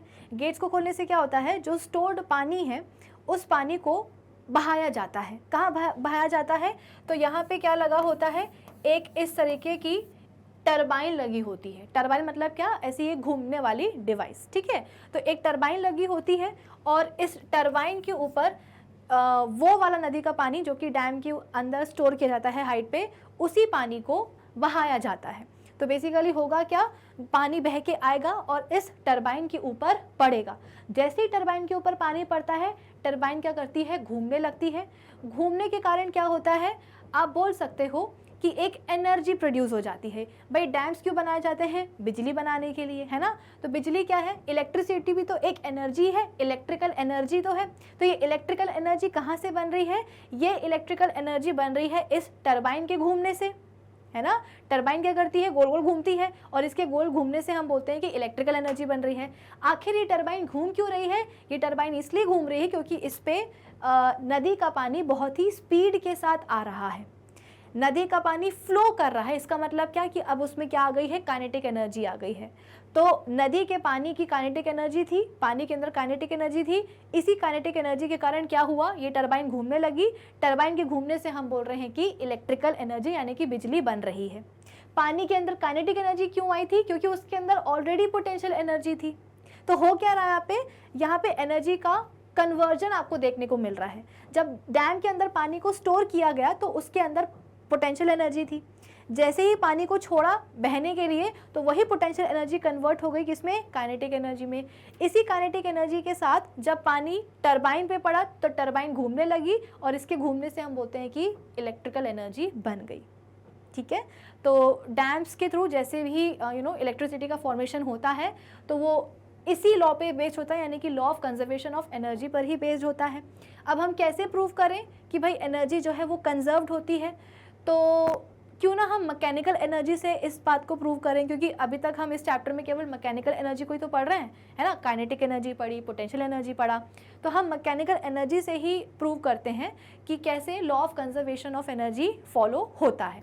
कैसे प्रूव कर सकते हैं, बेसिकली यहाँ पे हम अभी प्रूव करने वाले हैं कि जो टोटल मैकेनिकल एनर्जी है, मैं यहाँ पे लिख देती हूँ, जो टोटल मैकेनिकल एनर्जी है वो किसके बराबर होती है, kinetic energy plus potential energy. और ये जो टोटल मैकेनिकल एनर्जी है ये क्या रहने वाली है, कांस्टेंट रहने वाली है। भाई कांस्टेंट रहेगी तभी तो law of conservation of energy follow होगा ना। चलो, मतलब कांस्टेंट रहने का मतलब क्या है कि ना एनर्जी डिस्ट्रॉय हो रही है और ना ही एनर्जी बन रही है ना। एनर्जी डिस्ट्रॉय नहीं होगी, एनर्जी बनेगी नहीं, इसका मतलब क्या, एनर्जी कांस्टेंट रहेगी। तो एग्जैक्टली यहाँ पे हम क्या प्रूव कर रहे हैं इस एग्जाम्पल से कि टोटल मैकेनिकल एनर्जी क्या रहने वाली है, कांस्टेंट रहने वाली है, इज इक्वल्स टू कांस्टेंट रहने वाली है, यानी कि कंजर्व्ड रहने वाली है। कैसे प्रूव करेंगे, तो देखो यहाँ पे क्या है, ध्यान से देखते जाइएगा, जल्दी जल्दी बताऊंगी। जो बच्चे पहली बार इस सेशन को देख रहे हैं, पहली बार इस चैप्टर को पढ़ रहे हैं रिवीजन के थ्रू, अगर उनको डेप्थ में जाना है हर एक टॉपिक की, तो आप जाकर के हमारी प्लेलिस्ट चेक कर सकते हैं, वहाँ पे मैंने हर एक टॉपिक को और डिटेल में समझाया है। ठीक है, रिवीजन पॉइंट ऑफ व्यू से मैं यहाँ पे आपको थोड़ा सा जल्दी बता रही हूँ। तो हमारे पास एक बॉल है जिसका मास क्या है, m है, और ग्राउंड से ये कितने हाइट पे है, ग्राउंड से हम बोल रहे हैं कि ये h हाइट पर है। ठीक है, अब ऑब्वियस सी बात है, ये जो बॉल है अभी h हाइट पर रखी हुई है, मतलब क्या, इसके पास एनर्जी होगी। कौन सी एनर्जी होगी, तो पोटेंशियल एनर्जी होगी। ठीक है, पोटेंशियल एनर्जी होगी। फिर क्या हुआ, मैंने इस बॉल को ड्रॉप किया, यानी कि मैंने इस बॉल को छोड़ा, छोड़ने के बाद क्या होगा, बॉल यहाँ आएगी, यहाँ आएगी, यहाँ आएगी। सपोज हमारी बॉल कहाँ आ गई है, इस पॉइंट पर आ गई है। ठीक है, और इस पॉइंट पे आने के बाद अल्टीमेटली क्या होगा, वो बॉल ग्राउंड पर ही आकर के गिरेगी, है ना, कहाँ जाएगी नहीं तो जब हमारी बॉल ग्राउंड से h हाइट पर है, उस पॉइंट पर मैं उस बॉल की पोजीशन मानती हूँ पोजीशन A। ठीक है, बीच में जब हवा में आ गई है हमारी बॉल, तो उस बॉल की जो पोजीशन है बीच में हवा में, उस पोजीशन को मैं मान लेती हूँ क्या, B। और एक और ऐसी पोजीशन जहाँ पे मेरी बॉल क्या कर रही है, ग्राउंड को बस जस्ट टच करने ही वाली है, उस पर स्ट्राइक करने ही वाली है, उस पोजीशन को मैं नाम दे देती हूँ क्या, C। तो कुल मिलाकर के मेरे पास अभी बॉल की 3 पोजीशन आ गई हैं, A, B और C। A मतलब क्या, जब वो ग्राउंड से h हाइट पर है। B मतलब क्या, एक ऐसी पोजीशन जहाँ पे बॉल जो है हवा में तैर रही है अभी, है ना, मतलब कि ऊपर से बस गिरा दिए मैंने, अब वो ग्राउंड पर आ रही है। तो ग्राउंड पे पहुंचने के पहले और ऊपर से जब वो गिरी है, तो बीच में एक जगह है जिसको मैं बोल रही हूँ पॉइंट बी। और पॉइंट सी क्या है, एक ऐसी पोजीशन जहाँ पे बस वो ग्राउंड को टच करने ही वाली है, बिल्कुल एग्जैक्टली टच करने ही वाली है। तो 3 पोजीशंस हमने यहाँ पे बॉल की डिसाइड कर ली है। अब हमें बताना क्या है, हमें बताना है कि law of conservation of energy क्या बोलता है कि एनर्जी भैया हमेशा कंजर्व्ड होती है, यानी कि इस पूरे मोशन में, बॉल के इस पूरे मोशन में जो टोटल मैकेनिकल एनर्जी है वो क्या रहने वाली है, कांस्टेंट रहने वाली है। टोटल मैकेनिकल एनर्जी चेंज नहीं होगी। Kinetic energy, potential energy change होंगी, लेकिन उन दोनों से मिलके जो टोटल, हम बोल रहे हैं कि जो टोटल पोटेंशियल जो टोटल मैकेनिकल एनर्जी बन रही है ना, वो कैसी रहेगी, कांस्टेंट रहेगी। कांस्टेंट रहने का मतलब क्या है कि टोटल मैकेनिकल एनर्जी ना ही बन रही है ना ही डिस्ट्रॉय हो रही है, वो कांस्टेंट है पूरे मोशन में। हमको ये चीज़ प्रूव करनी है। कैसे प्रूव करेंगे, तो चलो एक काम करते हैं। सबसे पहले पॉइंट ए की बात करते हैं। पॉइंट ए पे काइनेटिक एनर्जी कितनी होगी, पॉइंट ए पे काइनेटिक एनर्जी हम बोल रहे हैं कि 0 होगी। क्यों 0 होगी, क्योंकि भाई पॉइंट ए पे उसकी वेलोसिटी कितनी है, उसकी वेलोसिटी 0 है। पॉइंट ए पे बस वो अभी रखी हुई है ना, मैंने पॉइंट ए पे क्या करा है, बॉल को पकड़ के रखा हुआ है। तो जब वो पकड़ के रखा हुआ है, इसका मतलब उसकी वेलोसिटी है ही नहीं, वो मूव ही नहीं कर रही है, तो उसकी काइनेटिक एनर्जी क्या हो जाएगी, 0 हो जाएगी। कहाँ, एट पॉइंट ए।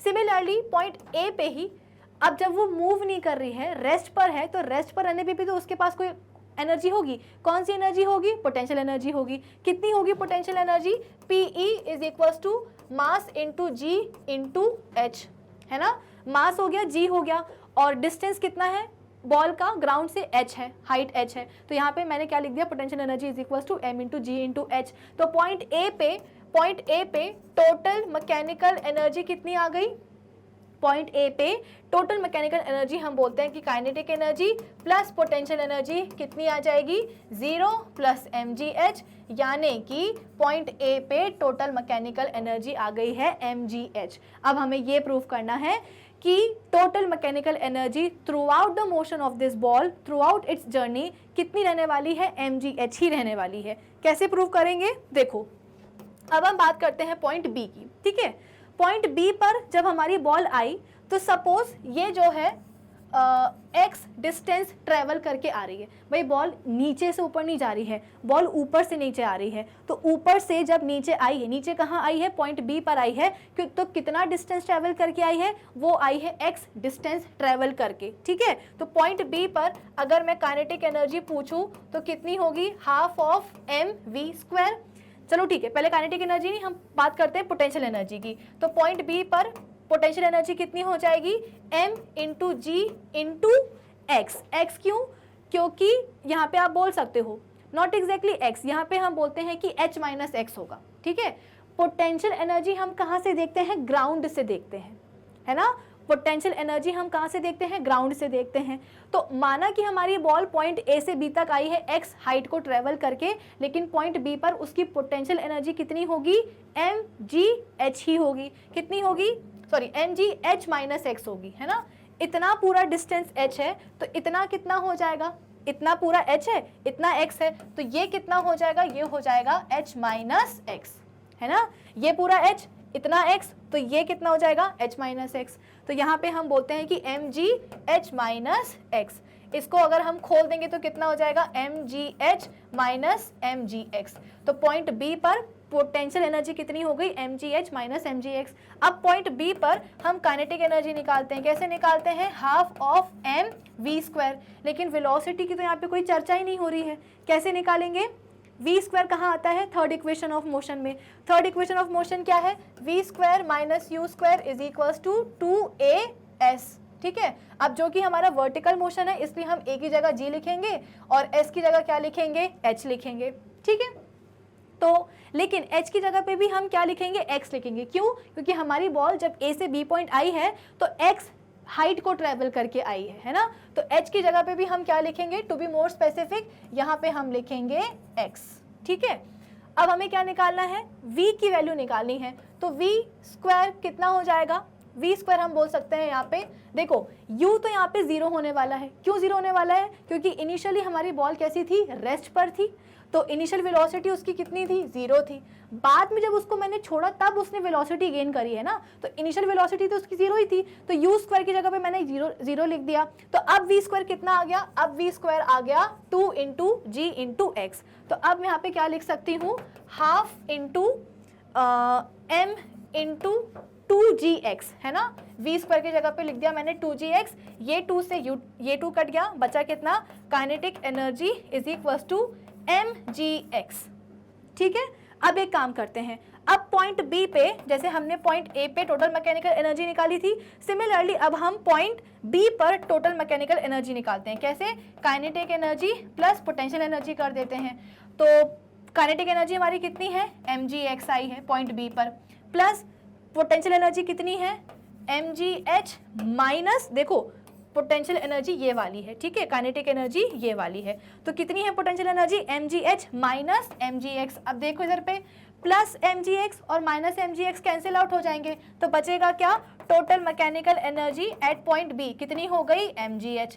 चलो आधे रास्ते में तो हमने देख लिया कि एनर्जी अभी तक कौन सी energy, total mechanical energy conserve हो रही है। पॉइंट ए पर भी कितनी आई थी, पॉइंट ए पर भी हम बोल रहे थे कि mgh आई थी। इसको मैं रेड कलर से हाईलाइट कर देती हूँ। ये है क्या, total mechanical energy at point A. ये क्या निकली हमारी, total mechanical energy at point B, ठीक है। अब एक काम करते हैं, लास्ट कौन सा बचा है, पॉइंट सी बचा है, तो पॉइंट सी पे भी हम निकाल लेते हैं। तो पॉइंट सी पर सबसे पहले हम बात करते हैं किसकी, पोटेंशियल एनर्जी की। वही पोटेंशियल एनर्जी अब हमारी बॉल की कितनी होगी, काइनेटिक एनर्जी कितनी होगी, कैसे निकाल सकते हैं, देखो अब जब हम बोल रहे हैं कि हमारी बॉल ऑलरेडी कहाँ आ चुकी है, नीचे आ चुकी है, मतलब जस्ट ग्राउंड को टच करने ही वाली है। ग्राउंड को टच करने वाली मतलब क्या, अभी वो रेस्ट पर नहीं आई है, ठीक है, वो अभी रेस्ट पर नहीं आई है, बस टच होने ही वाली है। लेकिन आप बोल सकते हो कि नेग्लिजिबल हाइट पर है। तो जब नेग्लिजिबल हाइट पर है ग्राउंड से बॉल, कहाँ, एट पॉइंट सी, तो उसकी पोटेंशियल एनर्जी कितनी हो जाएगी, उसकी पोटेंशियल एनर्जी हम बोलते हैं कि 0 हो जाएगी। क्यों, क्योंकि पोटेंशियल एनर्जी क्या होता है, m into g into H. हम बोल रहे हैं कि हमारी बॉल आ चुकी है नीचे, बस ग्राउंड को टच करने ही वाली है, यानी कि अभी वो 0 नहीं हुई है उसकी वेलोसिटी, बस वो टच करने ही वाली है, यानी कि हाइट हो जाएगी नेग्लिजिबल, तो h हो जाएगा 0, तो पोटेंशियल एनर्जी भी कितनी हो जाएगा, 0 हो जाएगा। काइनेटिक एनर्जी कितनी होगी, kinetic energy is equals to half of M we square, ठीक है, कितना हो जाएगा mv²। अगेन हम बोलते हैं कि थर्ड इक्वेशन ऑफ मोशन से v² की वैल्यू निकालेंगे, कितनी आएगी v² minus u² is equal to 2as। अब इनिशियल वेलोसिटी तो है ही 0, तो v² किसके बराबर हो जाएगा 2 इंटू a की जगह क्या लिखेंगे हम g लिखेंगे। लेकिन अब देखो s की जगह पे हम क्या लिखेंगे, अब इस बार s की जगह हम x नहीं लिखेंगे, क्यों? क्योंकि अब हमारी बॉल c तक आ चुकी है। c तक मतलब क्या, पूरी हाइट ट्रेवल करके बॉल आ चुकी है, यानी कि s की जगह पे अब हम लिखेंगे h। ठीक है, तो v² की जगह पे हमने क्या लिख दिया, kinetic energy is equal to half of m, v की जगह लिख देंगे 2 इंटू जी इंटू एच। ये 2 से ये 2 गया, बचा कितना, kinetic energy is equal to mgh। अब क्या करेंगे, अब हम total energy, total mechanical energy at point C निकालेंगे। तो potential energy plus kinetic energy, potential energy 0 हो ही चुकी है, काइनेटिक एनर्जी हमारी कितनी आ रही है, mgh आ रही है। तो total mechanical energy at point C कितनी आ गई, mgh। पॉइंट ए पे कितनी थी, mgh। पॉइंट बी पे कितनी आई, mgh। पॉइंट सी पे कितनी आई, mgh। खत्म बात। यानी कि हर एक पॉइंट पे ए बी सी कुछ भी ले लो, जो टोटल मैकेनिकल एनर्जी है हमारी बॉल की वो कितनी आ रही है, mgh ही आ रही है। यानी कि यहाँ पे एनर्जी क्या हो रही है, कंजर्व हो रही है। तो यहाँ पे law of conservation of energy follow हो रहा है। ये पूरा डेरिवेशन मैंने आपको करके बता दिया है, ठीक है। आई होप सभी को समझ में आ गया होगा। कुछ नहीं था, बस बॉल हमारे पास मास m की थी, a पे थी, b पे थी, c पे थी। c पे हम बोल रहे हैं कि जस्ट वो बॉल को टच, बॉल जो हमारी ग्राउंड को टच करने वाली है, पूरी हाइट ट्रेवल करके आ चुकी है पॉइंट सी तक, बस करने वाली है। करने वाली है मतलब क्या, उसकी वेलोसिटी अभी 0 नहीं हुई है ना। जब टकराएगी तब वेलोसिटी 0 होगी, लेकिन अभी नहीं हुई है, बस टच करने ही वाली है। लेकिन हाँ, हाइट उसने ऑलमोस्ट पूरी ट्रेवल कर ली है, नेग्लिजिबल हाइट रह गई है, ठीक है। तो पॉइंट ए पे कैसे निकालेंगे, टोटल हम बोलते हैं कि mechanical energy, kinetic energy plus potential energy को ऐड कर देना। इनिशियल वेलोसिटी ऑब्वियस सी बात क्या होगी, 0 होगी, क्योंकि वो ए पॉइंट पे क्या थी, रेस्ट पे थी। बी पॉइंट से जब वो आई तो वो एक्स डिस्टेंस को ट्रेवल करके आई, लेकिन पोटेंशियल एनर्जी आप कहाँ से निकालते हो, हमेशा ग्राउंड से निकालते हो। इसलिए पॉइंट बी पर हमने पोटेंशियल एनर्जी क्या ली थी, हमने mgh माइनस एक्स लिया था, ठीक है। आई होप ये सबको समझ में आ गया होगा। अब हम चलते हैं हमारे नेक्स्ट टॉपिक पे, और ये है आज के सेशन का लास्ट टॉपिक, जिसको हम कहते हैं पावर। पावर क्या है, it is defined as the rate of doing work, है ना। पावर मतलब क्या होता है, it is defined as the rate of doing work. भाई अगर आपके पास कोई काम है ना, जैसे कि हमने आपको पहले भी समझाया था, एक अंकल जी हैं और इनके एक बेटा जी हैं, ठीक है। दोनों ही गए हैं शॉपिंग मॉल, और शॉपिंग मॉल से इनने करी है बहुत सारी शॉपिंग, और अब उनके पास जो ये ट्रॉली है, ट्रॉली को उनको कहाँ लेके जाना है, अपनी अपनी कार तक लेकर के जाना है, ठीक है। दोनों की कार पार्किंग स्लॉट में एक ही जगह खड़ी हुई है, यानी कि अगल बगल खड़ी हुई हैं। तो कुल मिलाकर के दोनों को ही क्या करना है, अपनी ट्रॉली को पुश करना है, फोर्स लगाना है, डिस्प्लेसमेंट करते करते कहाँ पहुँचना है, अपनी रिस्पेक्टिव कार्स तक पहुँचना है, ठीक है। लेकिन अंकल जी के जो बेटा जी हैं, उनने जो काम किया है, भाई फोर्स लगाए, डिस्प्लेसमेंट हुआ, इसका मतलब क्या, काम हुआ है। उनने जो काम किया वो जल्दी किया है, मतलब क्या कि वो कम टाइम में ही मॉल से कहाँ पहुँच गए हैं, पार्किंग स्लॉट तक पहुँच गए, अपनी कार तक पहुँच गए।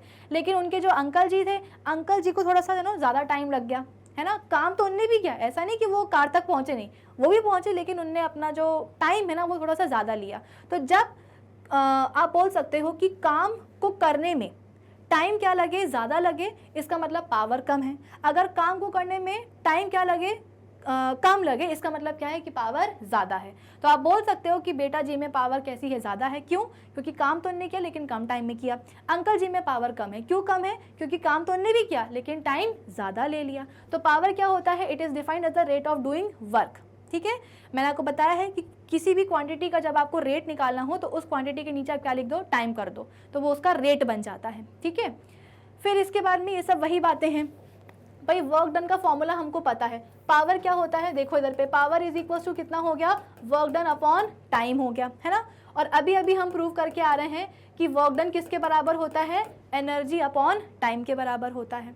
ठीक है, तो यूनिट ऑफ पावर क्या होती है, पावर की यूनिट होती है वॉट, इसको हम W के सिंबल से डिनोट करते हैं।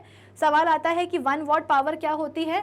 1 वॉट पावर वो होती है जब 1 जूल को काम किया गया हो 1 सेकेंड में, तो पावर कितनी हो जाती है, 1 वॉट। पावर के बारे में इतनी जानकारी काफ़ी है। अब जैसे कि मैंने आपको बताया था कि एनर्जी की ऐसा यूनिट क्या होती है, जूल्स होती है।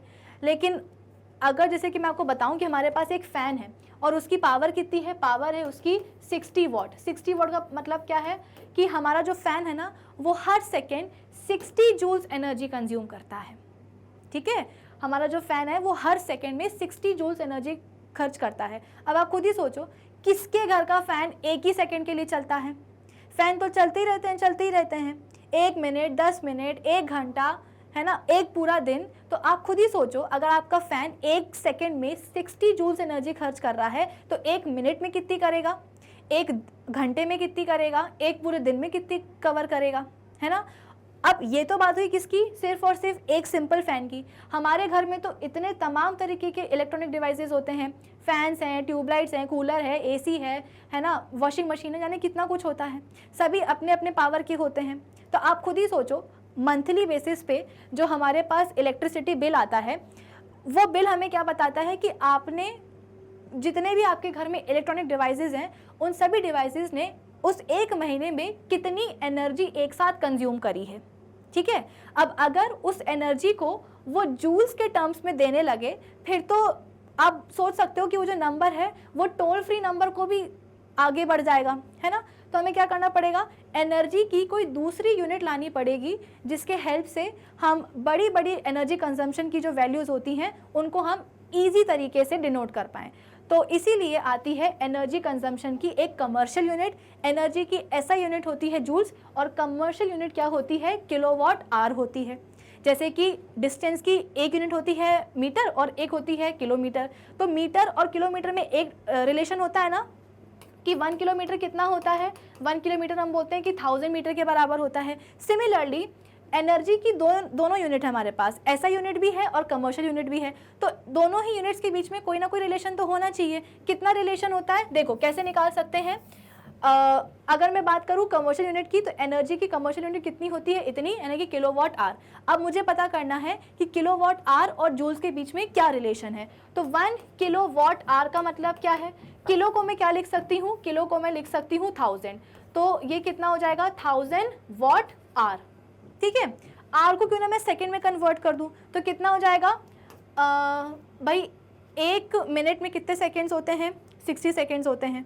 ठीक है, तो यहाँ पे मैं क्या कर रही हूँ, 1 घंटे में कितने सेकंड्स होंगे, तो 1000 इंटू वॉट इंटू 3600 सेकेंड्स।